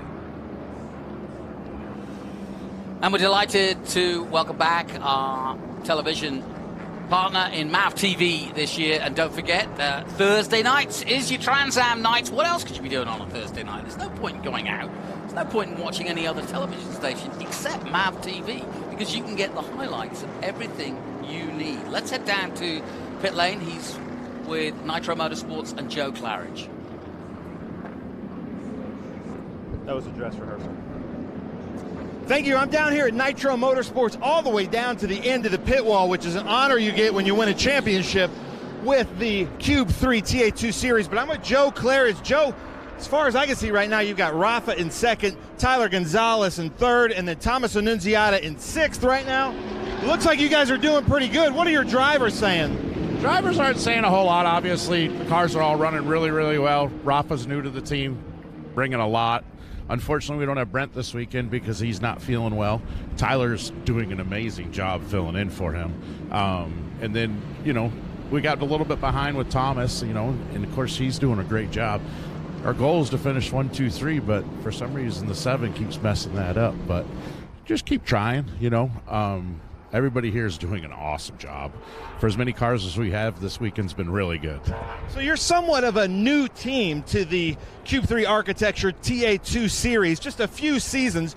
You won a championship last year, but I love the combination. You're doing so much driver development. Brad Keselowski's brothers up here talking to Thomas Annunziata, but then you bring in a 2-time champion, seasoned veteran like Rafa Matos. That's got to be invaluable to these young drivers. It's very invaluable, and what was even more invaluable was how excited he was to be here and how much the guys were excited to have him here. He's kind of fallen right in, and almost like he's been here all along, just like with Brent, and really enjoyed it. Really. How can you not enjoy it? Nitro Motorsports, not only are they a fantastic crew, but these guys bring the party to the Cube 3 Architecture TA2 Series. Jonathan, back to you. Thanks, Ben. Yeah, I do think it's going to be a really good combination. Rafa's a real giver. He's a really easygoing, laid-back Brazilian like so many of them are. And, I've worked with the likes of Roberto Moreno in our Formula Regional Series. Again, another great ex-Formula One driver from Brazil. But, they're just great guys to listen to because they're very gentle, and yet they understand the sport of motor racing backwards. And so it's easy to learn from them. They're not aggressive. They're not pushy. You kind of want to hang out with them. Yeah, for sure. I mean, I love spending any time with Rafa that I can. I mean, he's a funny guy, too. I mean, he's so knowledgeable, but then he can also crack a good joke, and he's just a great guy to be around. So he's obviously doing great in this race, and, yeah. I remember when he was doing November mustache time, and he looked like Freddie Mercury. We were laughing. Yeah. Good boy. Well, we're under caution here, and these are the positions after 18 laps. Zilic, Matos, and Gonzalez, Merrill, and Green, your top 5. We've had no real change at the front, to be honest. Merrill is about the only one that's made a big difference. He's moved from 7th to 4th, Green dropping down to 5th. And so we're waiting really for the pin to drop a little bit on this race, and hopefully things will rock on, as it were, because we want an exciting finish. Zilic, though, wants the complete opposite. He wants to build a 5-second lead, as he has done earlier in the day, and march on to what would be another stunning victory for him. But it's been a battle between Mustang and Camaro, and between Silverhair and Nitro Motorsports as well, and that's also good. If we look at the ASIO data, Barry Bowe's car, Barry changing teams this year, looking for, well, in his own words, he basically said, look, I've had some good top 10s, I had a podium at Detroit, I kind of just want to move on. I want to get better, and I want to have better results, and I want to go to the next level. He was the Hoosier Super Tour and 21 World Racing League national champion, and I think he just wants to just improve a little bit more. So we're still under caution. Let's head down to Ben Sissel once again. Thanks, Jonathan. So let me explain a little bit. You see the cars here. Tony, if you can get them in the shot, I think Ty Young's coming in, but the lap traffic comes through pit lane and goes to the back to not disrupt anything that's happening out on the track. Great rule that the Cube 3 Architecture TA2 Series kind of into the series. All of the drivers like it. None of the lap traffic cars want to get stuck in something really going to you. Well, we got the gist of that. Sorry, a little bit of break up there, but no problem. And, yeah, Ben just explaining how we do the rules here. It's a clever way by the race director to control the race. So what we do is if traffic is in the way of the race itself, in other words, when the caution comes out, what you want is an ordered situation where those that are racing from the front to the back can race each other in the positions they're racing. So what we tend to do is if they are out of position, we roll them through the pit lane and sort of file them back into position that way. As Ty Young gets a lot of duct tape to the front of that car. In the razor tape treatment, so he clearly had a little bit of contact with some driver, but I mean that's just all cosmetic damage, so they just got to put the tape down so it doesn't like flap away and his hood doesn't end up flying off. So yeah, that racer tape, you end up using it a lot. It's very useful. Obviously, it's duct tape, but we call it racer tape to make it seem a little bit more official. Would I be right in saying that with the cautions that we've had right now, and I know that one of the great managers of tires is Rafa Matos and is Connor Zilic, that both of them will be thinking, look, all gloves are off now because we've had time to cool these tires down. We haven't run them at pace for several laps in the 3 cautions we've had. Now they should be enough grip to take them to the end. Yeah, I mean, I think we have, 8 laps to go, 25 minutes to go. So at this point, these tires, they haven't been put through too much work. There hasn't been a super long stint, probably like 10 laps was the biggest stint. So the tires never got overheated. They obviously got up to temperature, but they never got too hot. So then that means the tires are still in a good window, and with the amount of time we have left, you're able to just go out there and go 100% the whole time because you know that you'll be able to finish the race. Even if there's no more cautions, you'll still be able to finish strong because at this stage of the race, your tires are in a great position because you haven't been working them too hard. And yeah. Well, don't forget, we've mentioned Nitro, we've mentioned Silverhead. Don't forget Cope cars, 20 entries, and led by, of course, Thomas Merrill in the number 26, and he too, with the HB Tuners Cope race cars, looking for a podium out of this weekend. And I think Thomas Merrill's the kind of guy that also would benefit nicely from a position change here from 4th at the moment at this restart. As you can see on the little Ginetta in front there, Zilic in the grey and blue right behind him dives into the Mission Foods Sunset corner, and as soon as that car comes out of the way, Zilic will be in control and will lead them across the strip to restart this one. You heard from Evan Slater there. We've got plenty of tyres underneath all of them now in terms of the cautions we've had. It should now be a sprint to the end. Green flag waves and away we go. 21 laps completed, 27 in all. Matos goes right behind Zilic. And here comes Merrill as predicted. Merrill looking for a way past, but he can't quite do it. He stays in 4th, but that was a good move by the former champion.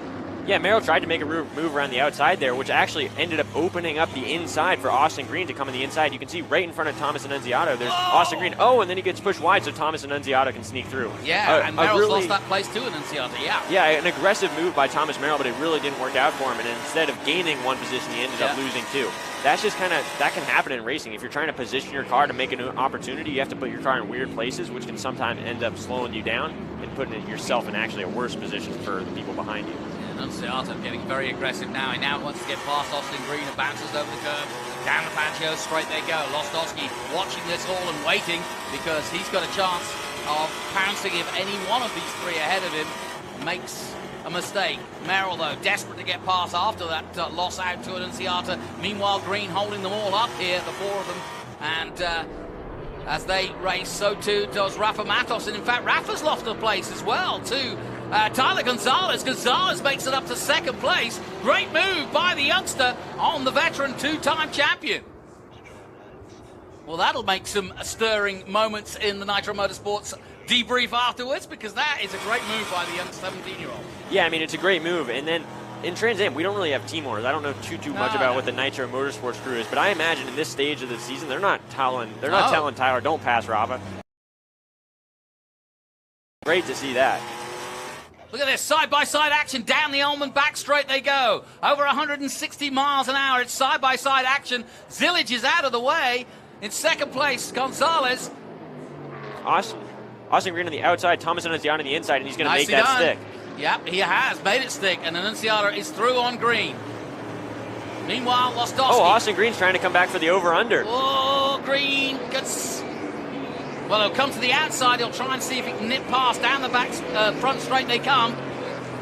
So all this racing for the fifth place position is just making the top 3. They're just happy because they're able to get clean laps and pull away. So this is just opening up that gap and making it harder for Thomas Annunziato and Austin Green to get further up the field. Possible switchback for Green, and there's just no room to do it here through 3 and 4. It's very tight through there.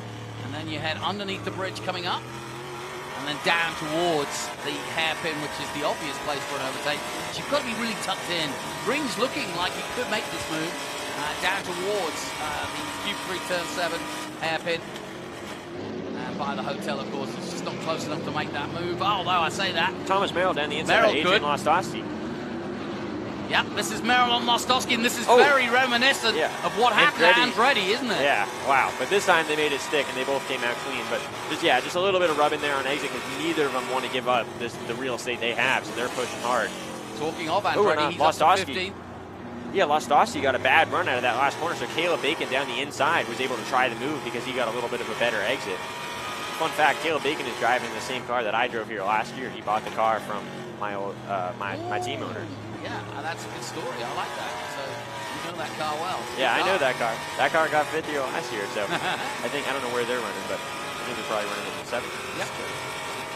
Yeah, 8th right now. Yeah, 8th at the moment. And Caleb Bacon, another one of these young guys coming up through the ranks.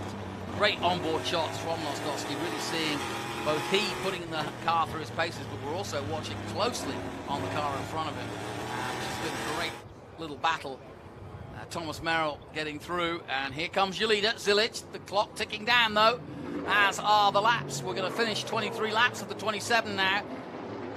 Annunziata has made an aggressive start to his 24 campaign. This is good stuff by the young 19-year-old. Right now, Nitro Motorsports are in 2nd, 3rd, and 4th. So, like Ben heard in the pit lane, they're trying to get that 1, 2, 3, but the number 7 car is still right in the way. But Connor Zilic is doing a great job right out front, leading the pack. I said Annunziata is 19. He's actually 18. I don't want to put ages on him. Austin Green, though, just 22 years of age, turns 23 this year. And you have to be 24 or under to be in that Young Guns fight. Rookie of the year last year. Austin Green, now part, or continuing to be part of the three-dimensional services group with Doug Peterson. Rafa moving on to the Nitro Motorsports team, and here he is in the 16th Nitro Motorsports car, but overtaken by his teammate, the youngster. He'll really love to get back and get past him, because this is a race that Rafa loves to win. Yeah, I mean, Rafa was pushing hard there. You could see coming out of that turn, the Q3 turn 7, you could see he was really lighting up the rear tires, getting a lot of wheel spin. So that shows that these rear tires are falling off. And the problem is, once you get that wheel spin once, you get the surface temps really high, and it's really easy to do it again, and then the tires just start falling off really quickly. So I worry that Rafa Matos is already in that stage where he's starting to lose the rear tires. And that could be why Taylor Gonzalez was able to get by him, because maybe his rear tires are starting to fall off, and therefore his pace is falling off. Yep, Franklin Road Apparel, of course, the sponsor of Gonzalez, and continues to be a big part of this championship. Ken Thwaites will join me in commentary, the man who runs that outfit, Franklin Road Apparel in Nashville, Tennessee. And great to have him as part and owner now with Tommy Dreesy of that team. But this has been an immaculate performance by Connor Zilic. It may not be the most exciting race for him at the front, but he's just controlled it, hasn't he? Yeah, I mean, he's just controlled it. He's just done what he wants the whole time. And what he wants is just to drive, not at quite 100%, but just drive at 98% this whole time. And he's proven that his 98%, not pushing the car over its limits, but just still driving it really hard for consistent race pace. He's proven that that works well, and his car can take it. And he has the pace when doing that. So really great controlling from him, just showing everybody what he has and just using the pace that he has. You know, interestingly enough, Thomas Annunziata in 4th place, just his fastest personal lap, a 2:07.45. But Zilic is even quicker than that, a 2:07.2. So that's what we mean by controlling the race.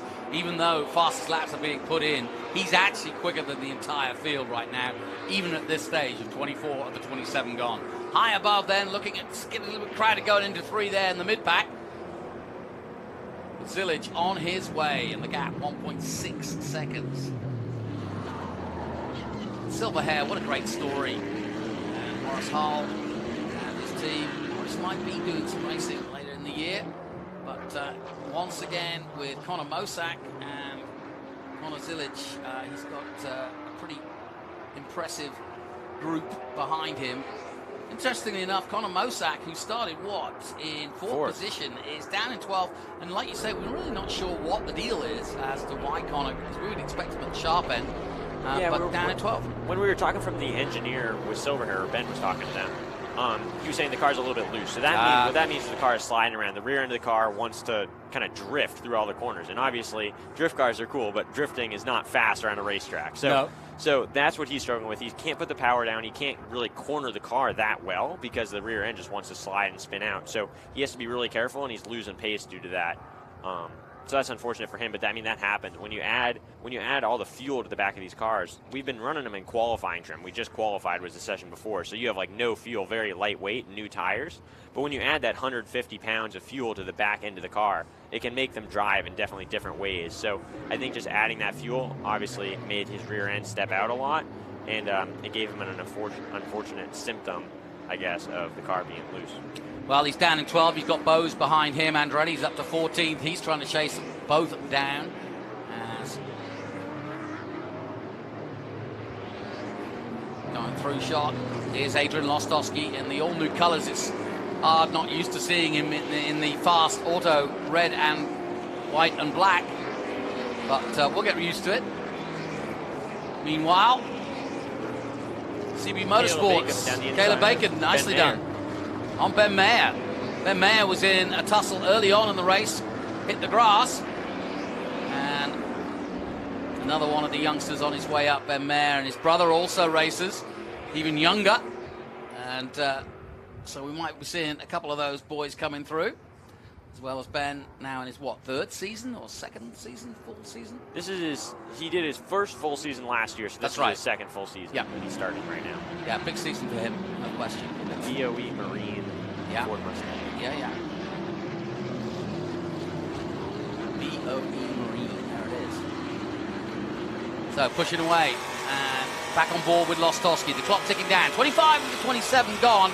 And at the moment, it's a full control here for Conor Zilic. He started pole and he's never looked back. And he's had extensions of that lead throughout this race, but never really looked to be challenged. Gonzalez got ahead of Matos at the restart last time, and now has a deficit of 1.9 seconds as this battle will rage on.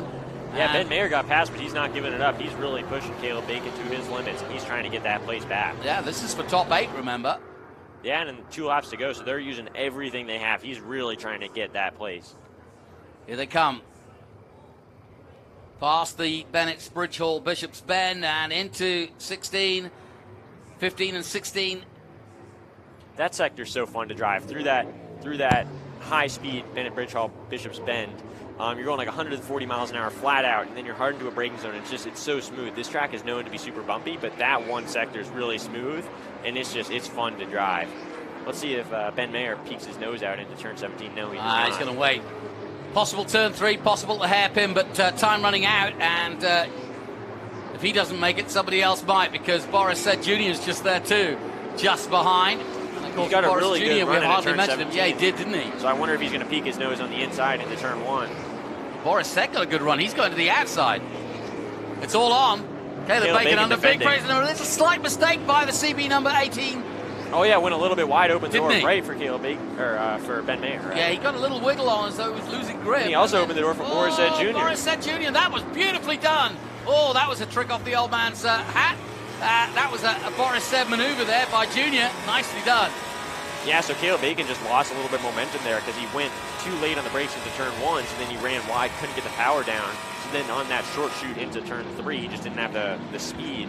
So then Boris Jr., who got a good exit, could just pull out and do a really easy overtake. So Chevrolet versus Mustang, and I wonder if the 75... Oh, Ben Mayer went a little wide in the Q3 Architecture. Come on, Boris. Careful. Yep, very wide, and just lost a little bit of momentum. That's all it takes, isn't it, really? Back on board with Lostowski. It's been a smooth race for him. At this stage in the race, these cars get hot on the inside. It's like 160 degrees in the inside of these cars. So when you're sitting in there for close to an hour, it's really hot. It's sweaty. You're mentally tired. So it's really easy to make these mistakes, and especially when your tires are starting to fall off. You have no grip, so the car's starting to slide around, starting to move around in ways you don't want. So you're still an hour into driving these cars, so it's really easy to make a little mistake. So Ben Mayer did, but luckily it wasn't too consequential for him. Endurance sprint, because it really does feel that way. Zilic is extending that lead now to just over 2 seconds. Gonzalez will consolidate second place. Matos still third.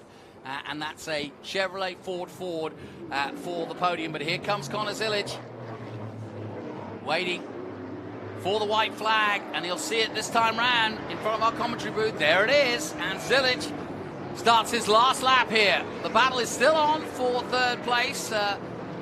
No question, Matos is close enough to make a lunge, but I don't think, given it's his teammate, he will. Annunziata's got a solid 4th place. Green in 5th. Merrill still 6th. Lostowski just a little bit further behind, but the battle on between Bacon, Mayer, and Boris Said in 7th, 8th, 9th position. Mosak 11th. Andretti's up to 12th now. Both of them have got past Barry Bowes. Josh Hurley drops to 15th. Yeah, it sucks what happened to Adam Andretti. That racing incident is really unfortunate for him. But he's had a great recovery. I think he was as low as 18th, and now he's got up to 12th. He was down in 22nd after the incident. Oh, really? Was he? Wow, yeah, so that's a great recovery. Well, what can you say?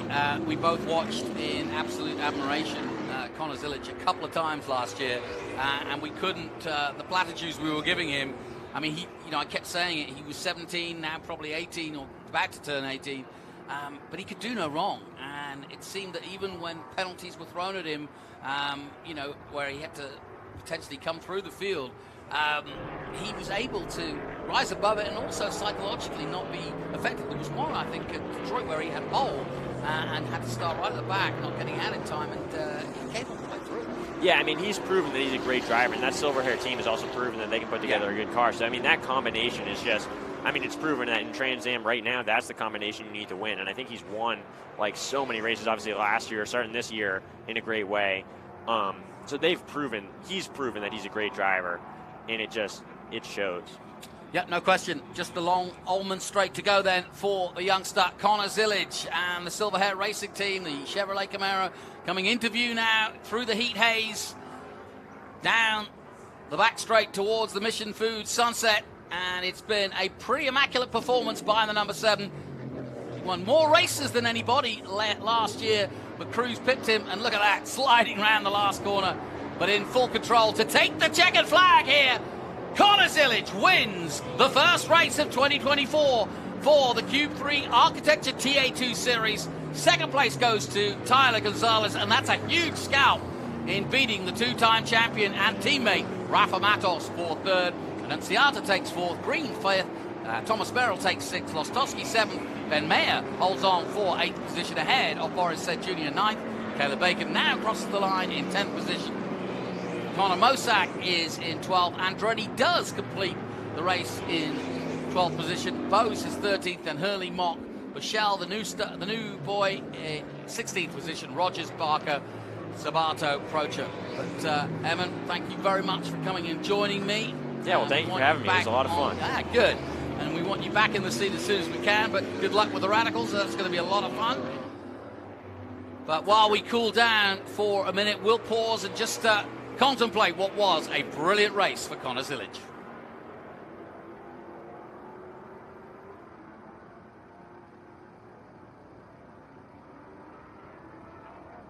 Given the amount of safety that was involved in that, safety car time involved, and therefore the field crunching up again, and he having to build on that lead every time, it's pretty impressive.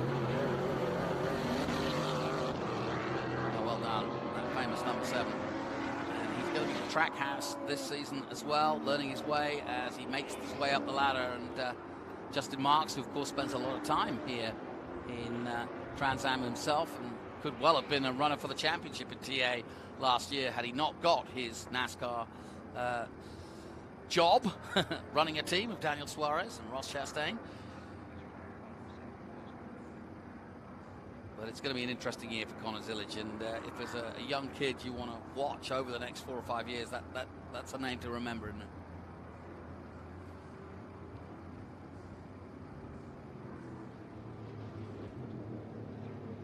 So Conor will bring it back into pit lane. Like drift around that corner. I He was know. just turning in Florida, just let the thing slide. Yeah, that was cool. That was fun, and you could tell he was having fun. Just that he's like, I'll let it slide.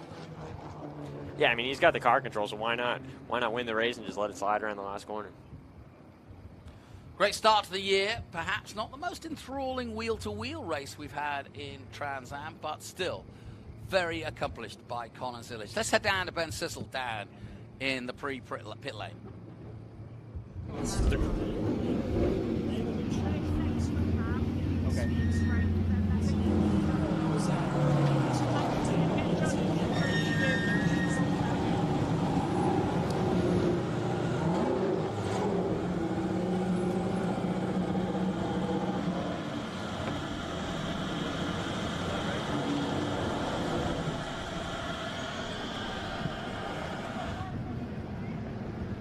Well, here we are down at the winner's circle for the Cube 3 TA2 Architecture's TA2 Series winner's circle at the Sebring Speed Tour, waiting for Connor Zilisch to get out, probably elated.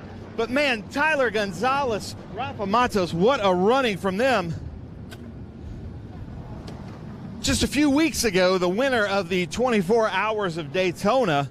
Unbelievable, ladies and gentlemen, Silver Hair Racing, Connor Zilisch. That has got to feel really good. Connor, Connor, come back to me. I'm coming. He's got to say hi to his team, because what a great start to the series. Competitors coming over congratulating you. This has got to feel really good. It seemed like you just were the class of the field the whole race. Yeah, my Silver Hair crew, it's a pleasure to race for these guys every time I come back to this series, and I'm just so grateful for all their work. And Maurice and Laura Hull, they've, the team that they've built and how far we've come in the last 2 or 3 seasons is, it's really cool. So, I'm just glad to be a part of this team, and thankful for all the opportunities, Chevrolet for supporting me, and all my family, my dad for coming out here and making this all possible. My mom back at home, I'm sure she's watching. So, there's so many people that make this happen, and I'm just beyond grateful to be in this position. Connor Zilisch, unbelievable. Silver Hair Racing. I got to come over here, though, and talk to Tyler Gonzalez. Unbelievable, man. In somebody else's car, made a great pass on your teammate, Rafa. First time ever at Sebring. Just unbelievable outing. Yeah, I just can't thank Nitro Motorsports enough. They gave me a great car, and I was able to come out here and perform for myself and for them. I had a good little battle at the end with Rafa. It was sadly the only passing I got to do, but Connor drove a great race. I can't thank Trans Am and Mav TV, Nitro Motorsports, Toyota. All these guys helped me so much, and I'm just glad to be here. Yeah, the Franklin Road Apparel Company Nitro Motorsports car, given to you by your friend Brent Cruz. Anything you want to say to Brent? I'm sure you're watching, Brent. Yeah, unfortunately he was sick and couldn't make it. I would have loved to have another teammate out here, but thanks for the car. It's really fast, that's for sure. Thanks for the help, and glad I could do a good job for you guys. Well, let's come over here to Rafa. Rafa has been on the podium here at Sebring many times. What a great start for your championship run, your 3rd championship run in the TA2 Series. How you feeling? Yeah, not bad at all for the first race. We had to make sure we finished the race, right? So it's a long championship. We got to score points. If we win one of those races, just a big bonus for us. So we had a pretty good battle. Myself and my teammate Tyler Gonzalez. I think our car was a little bit too free towards the end, so I couldn't really hold him, and we just had nothing for Connor today. It was a 3rd place day for us, and I'm glad we finished. Hats off to the Nitro Motorsports team, building 8 very fast race cars, and a shout to Chris Dyson, allowing us to compete at the highest level. We have the Concord American Flag Pole Company as the primary sponsor of the car, so we're very proud to be carrying their logo on our car. Super happy with the PME engines and the Cope chassis. So we had a good car today. Just we missed a little bit for that P1, but looking forward for the rest of the championship. Nice. Thank you very much, Rafa. Then we had Thomas Annunziata there, Barry Bowes, unbelievable. But Jonathan, back to you. Thanks, Ben. Yeah, interesting words from crowd. We like that. Rafa Matos, and of course that stable of Nitro, some 8 drivers in all. But it's Silver Hair who gains the first victory of the year with Connor Zilisch. Nitro takes 2nd, 3rd, and 4th with Gonzalez, Matos, and Annunziata. It's going to be a real battle. 3-dimensional services are far from out of it. Austin Green is going to fly the flag for them.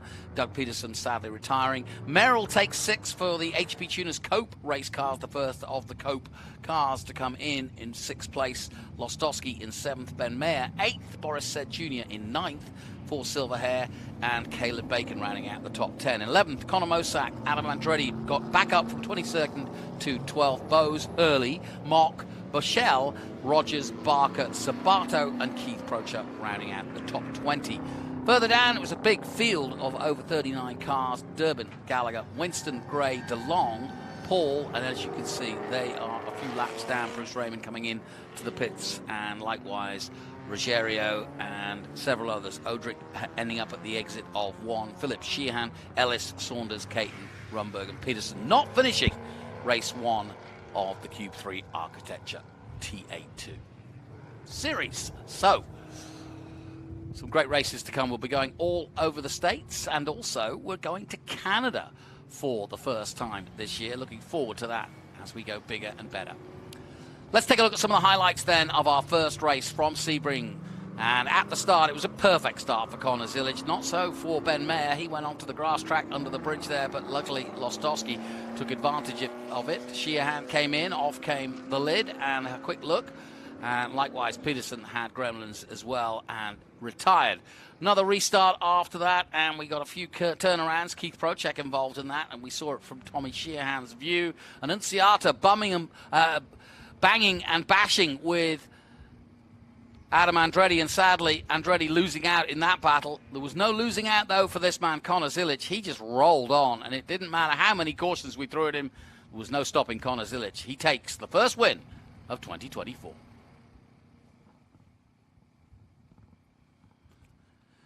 And a quick thanks to Evan Slater joining me here in the booth.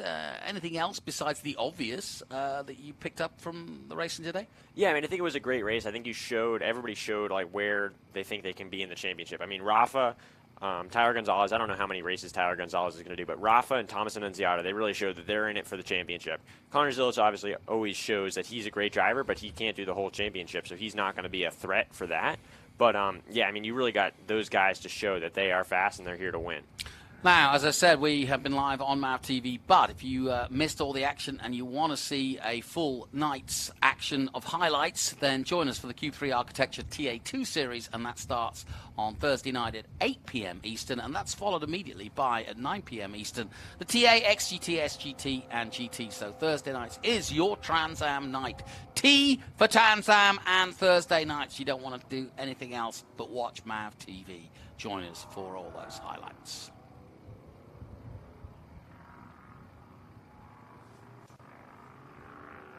Been a beautiful start to the season here. They did some testing here last week, and so everybody pretty dialed in when it comes to racing and testing and practicing here at Sebring. As you can see, we've got a nice little car procession, and there's a whole event going on. It's not just Trans Am, remember. We've got SVRA here, hundreds of cars from there, and then there's these coffee and caffeine and cars and processions, and it's all good stuff. Plenty to see and do here at Sebring, as there is at every Speed Tour event. And we will be going around the United States and Canada this year, so we'll be coming to somewhere near you at some point. So look up, whether it be Watkins Glen, whether it be Road Atlanta, or even on the West Coast. We will be coming to a place near you fairly soon. And if you want to stay with our live stream, we'll be covering some SVRA action. We've got group coverage from several races, including International GT, now part of the Pirella family, and we're delighted to have them on board. Nice little T-Bird there going through shot, Corvette, Mustangs. It's always great to get out on track, even if it's just at a slow pace like this. To let the fans see these exotic cars, but also a chance to drive around the famous Sebring circuit. Not often you get a chance to do that. Yeah, and when you're driving on this track, you can really see how bumpy it is. Like, I'll bet. I was on the track walk on a little motorcycle, and you can just see, man, there's some big holes, there's some big bumps. I mean, it's just like it's driving in a parking lot, basically. Not really. I mean, it's a fancy parking lot, but there's a lot of bumps. It feels like there's speed bumps going into turn one. So, yeah, it's really fun around here. And the amazing thing is no one complains. It's anywhere else people would complain, but I love it. Well, let's head down now to our podium celebrations. Ben Sissel, obviously our master of ceremonies, as he always is. Let's head down and hear from the top men in Trans Am TA2. All right, thank you, Jonathan. Come on, crowd, get loud. The Cube 3 Architecture TA2 Series. Ooh, I'm liking this crowd. I love it. We are going to start with the TA2 Pro-Am. In third place, this was his 99th start in this series. Michelin Raceway Road Atlanta will be his 100th. Let's hear it all the way from Chicago, HP Tuners, Keith Procek. Nice. Keep it up, crowd. I'm liking this. Don't let me get in your way. Keith Procek, Nick Middleton giving that trophy. In second place, Pro-Am, the number 61, Roberto Sabato. Ladies and gentlemen, come on out.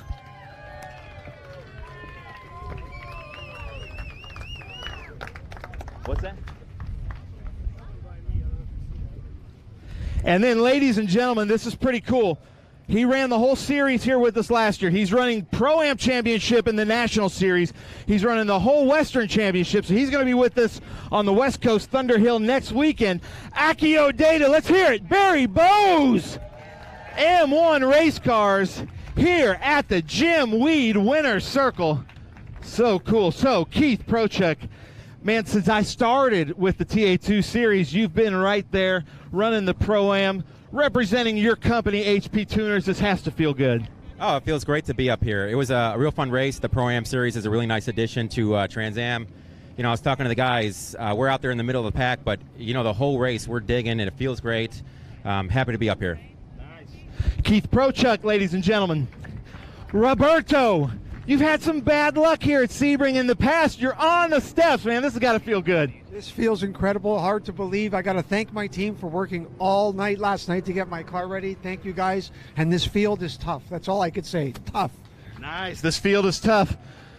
Any Harry Potter fans out there? Harry Potter fans? No? Yes? Well, anyway, Accio Data, named after Harry Potter, for bringing me the data. Barry Bowes, you've been in the paddock with us for many years, many seasons, always doing really well. This has to feel good. Oh, this feels absolutely incredible. It's amazing that I'm here today. Yeah, Osseo is to summon a victory today, and it feels fantastic. You know, Keith and I often qualify near each other. Keith races really well, and I figured I'd be following up to the front as much as I could. And when he got hung up at the initial start, it gave me an opportunity to get up here, and it feels fantastic. Nice. And sorry I said it wrong. Accio Data. Let's hear it, ladies and gentlemen. Keith Prochuk, Roberto Sabato, Barry Bowes. That is our Trans Am Cube 3 Architecture TA2 Series Pro-Am. We've got some hats. You guys are welcome to throw those hats out to the crowd if you want. Prochuk, let's see what kind of arm you got. Roberto, there we go. Who wants a hat? Nice, nice. Come on now. Ooh, that was a good grab right there. Come on, Sebring, get loud. Keith Prochuk, Roberto Sabato, and Barry Bowes.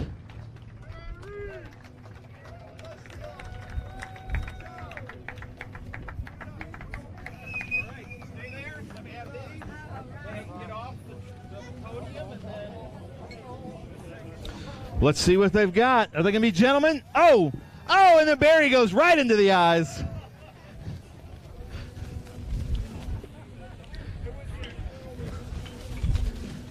Unbelievable. Well, I don't know how you guys are going to wash that suit in a week, so hopefully you can get on that. Barry, congratulations, man. Great start to the season. Keith Prochuk, yeah, exactly. I'll see you in a couple days, actually, in San Francisco or near San Francisco. And Roberto, nice job. All right, guys. Florida, come on in here, people. You can come on in here. I need you guys to get super loud because the Cube 3 TA2 Series two-time champion switching teams this season.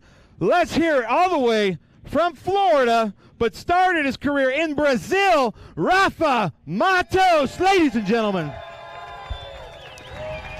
But now he is living in the beautiful state of Florida.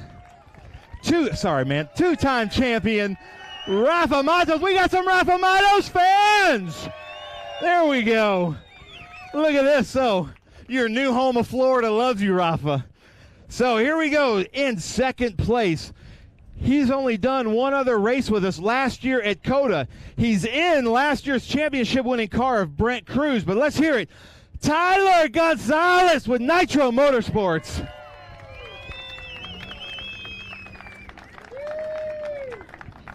Chris, I'm trying to stay out of your way. Tell me if I'm not. And then in first place, what a great start. Just a few weeks ago, won the 24-hour Rolex race at Daytona in an LMP.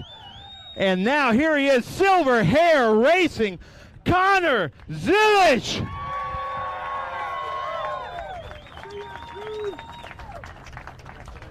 I believe, Connor, you're still 17 years old, Connor Zilish, is that correct? Nice, 17 years old. All right, here we go. So, A few years ago, we started this Young Guns competition in the Cube 3 TA2 Series. And we have the seasoned veterans like Rafa Matos, Thomas Merrill, who are here. But now, Rafa, every year the TA2 field gets thicker and thicker with talent, making it harder and harder for you veterans. How you feeling now starting out third? That's got to be good for the championship.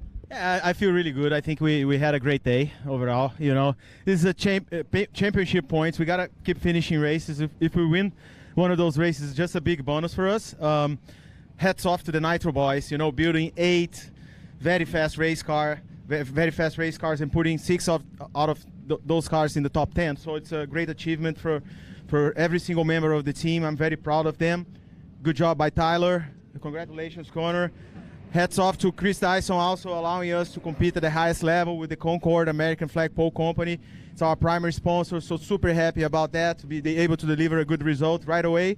PME engines giving us great power, and obviously with the Mike Cope chassis, you know, giving us a really good handling car. It's a good day for us. We missed a little bit, but we'll be ready for Road Atlanta. And this is now your home state of Florida, correct? Yeah, I live 2.5 hours from here, and as you can see, I have lots of friends, and they all came over to cheer for me. I appreciate. I love you guys. Thank you very much, and hopefully we'll climb a couple more steps next year and win one more here in Sebring. Nice, I love it. Rafa Matos, come on now. Tyler Gonzalez, first, what is your road racing history? What's your experience at Sebring? Sebring's my home track. I raced here a lot. We won the GR Cup Championship here last year. We wrapped it up. I've got a bunch of races here. Just really happy I could come here in a TA2 car. It's been my dream, honestly. These cars are amazing. They're super fun. Glad we could come off with the second place. I think it's a good result for our second start ever. Can't thank Nitro Motorsports enough. My great teammates, Rafa, Connor, congratulations to him, and just all the crew guys that helped me out today. Nice, I love it. Let's hear it. Tyler Gonzalez. Nick Tucker, you got to feel pretty good. You had a fourth, third, and a second, right? Not bad, not bad. And 8th. Nice. Up. Jimmy Live corrected me. I love it. I love being heckled by Jimmy Live. All right, Connor Zilich, you got to feel really good. What a month it's been for you. How was it out there? Yeah, it was probably a lot harder than it may have looked on TV, but you know, I'm super thankful for everyone at Silverhair Racing. This is a brand new Howe Racing car that they built together, and you know, to come out here in the first race with this car and get a win is really special to me, and I'm sure it's special to all these guys who've worked really hard on this car all off season long. So you know, just super proud of this team. Unfortunately, I can't be here all year to race with them, but you know, I'm confident that Connor Mozak and Boris Said Jr. will do a good job keeping the team up front. So just thankful to Maurice and Laura Hull for everything they've done for me, and you know, made this possible, and you know, continuing to make a lot of my racing happen. So you know, to everyone, my family, my mom and dad, they support me along the way, and you know, all my friends that are probably watching. I hate that Brent couldn't be here to race it out with us today, but you know, glad that I'm sure he's watching from home. And you know, my friends at Atlanta, Jesse Love and Daniel Dye, they both qualified on the pole yesterday. So you know, a good weekend for the friend group, and you know, just glad I could be here and get my first win of the season in the Trans Am Series. Nice, I love it, I love it. And Justin Marks, if you're watching, top step, very good. Friend of the series, Justin Marks at Trackhouse Racing. Come on now, let's hear Rafa Matos, Tyler Gonzalez, Connor Zilich. All right, who wants one of these hats? Come on now. Who wants a Sunoco hat? Let's see what these guys got on their arms. Yeah, you can throw them out. Sling them. Oh, right now, Tyler Gonzalez. Look, had some pretty good hang time. I got one. Wait. Here we go. I got one right here. Look at that. Who wants a signed Sunoco hat from Connor Zilich?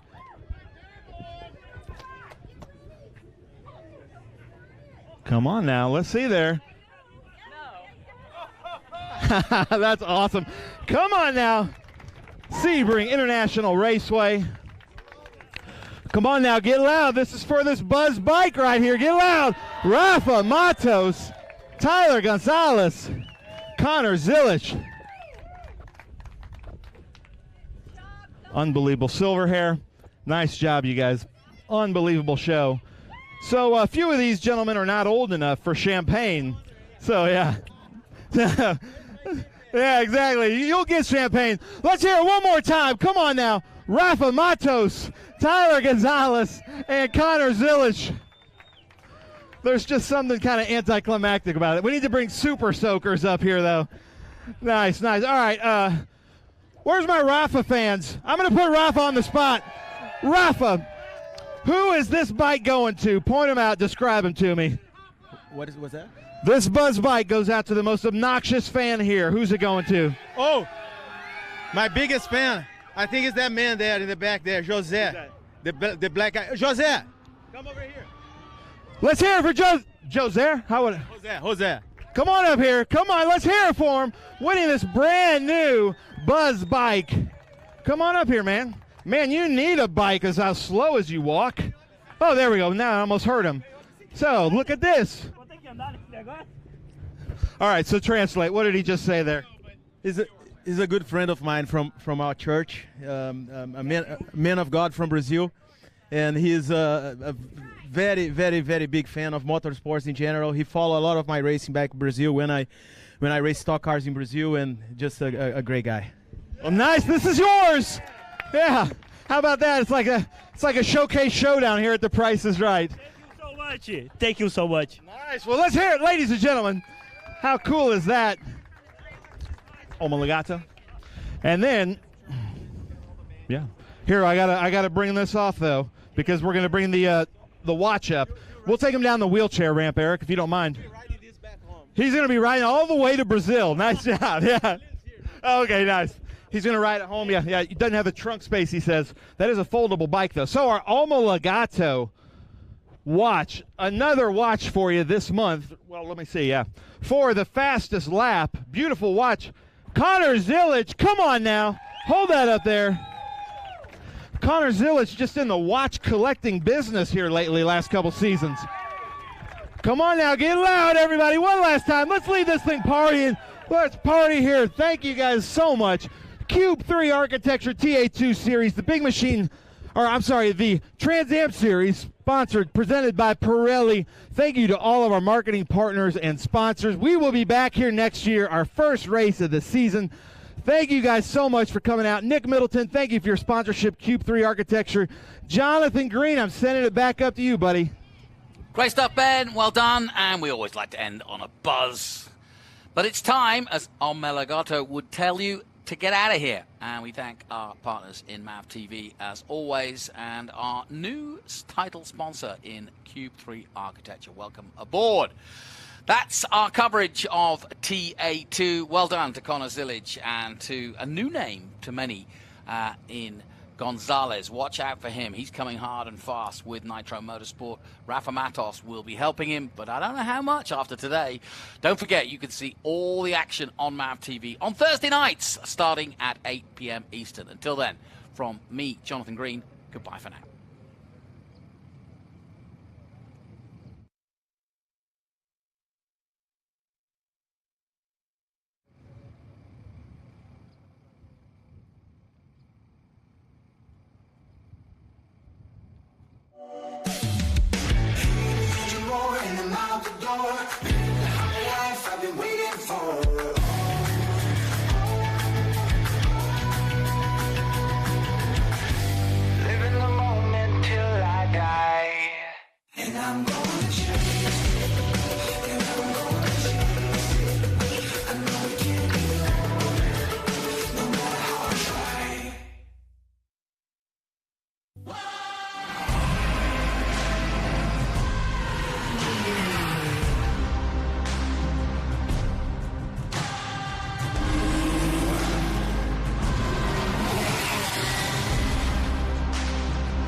Good is this? Look at this view from Losowski.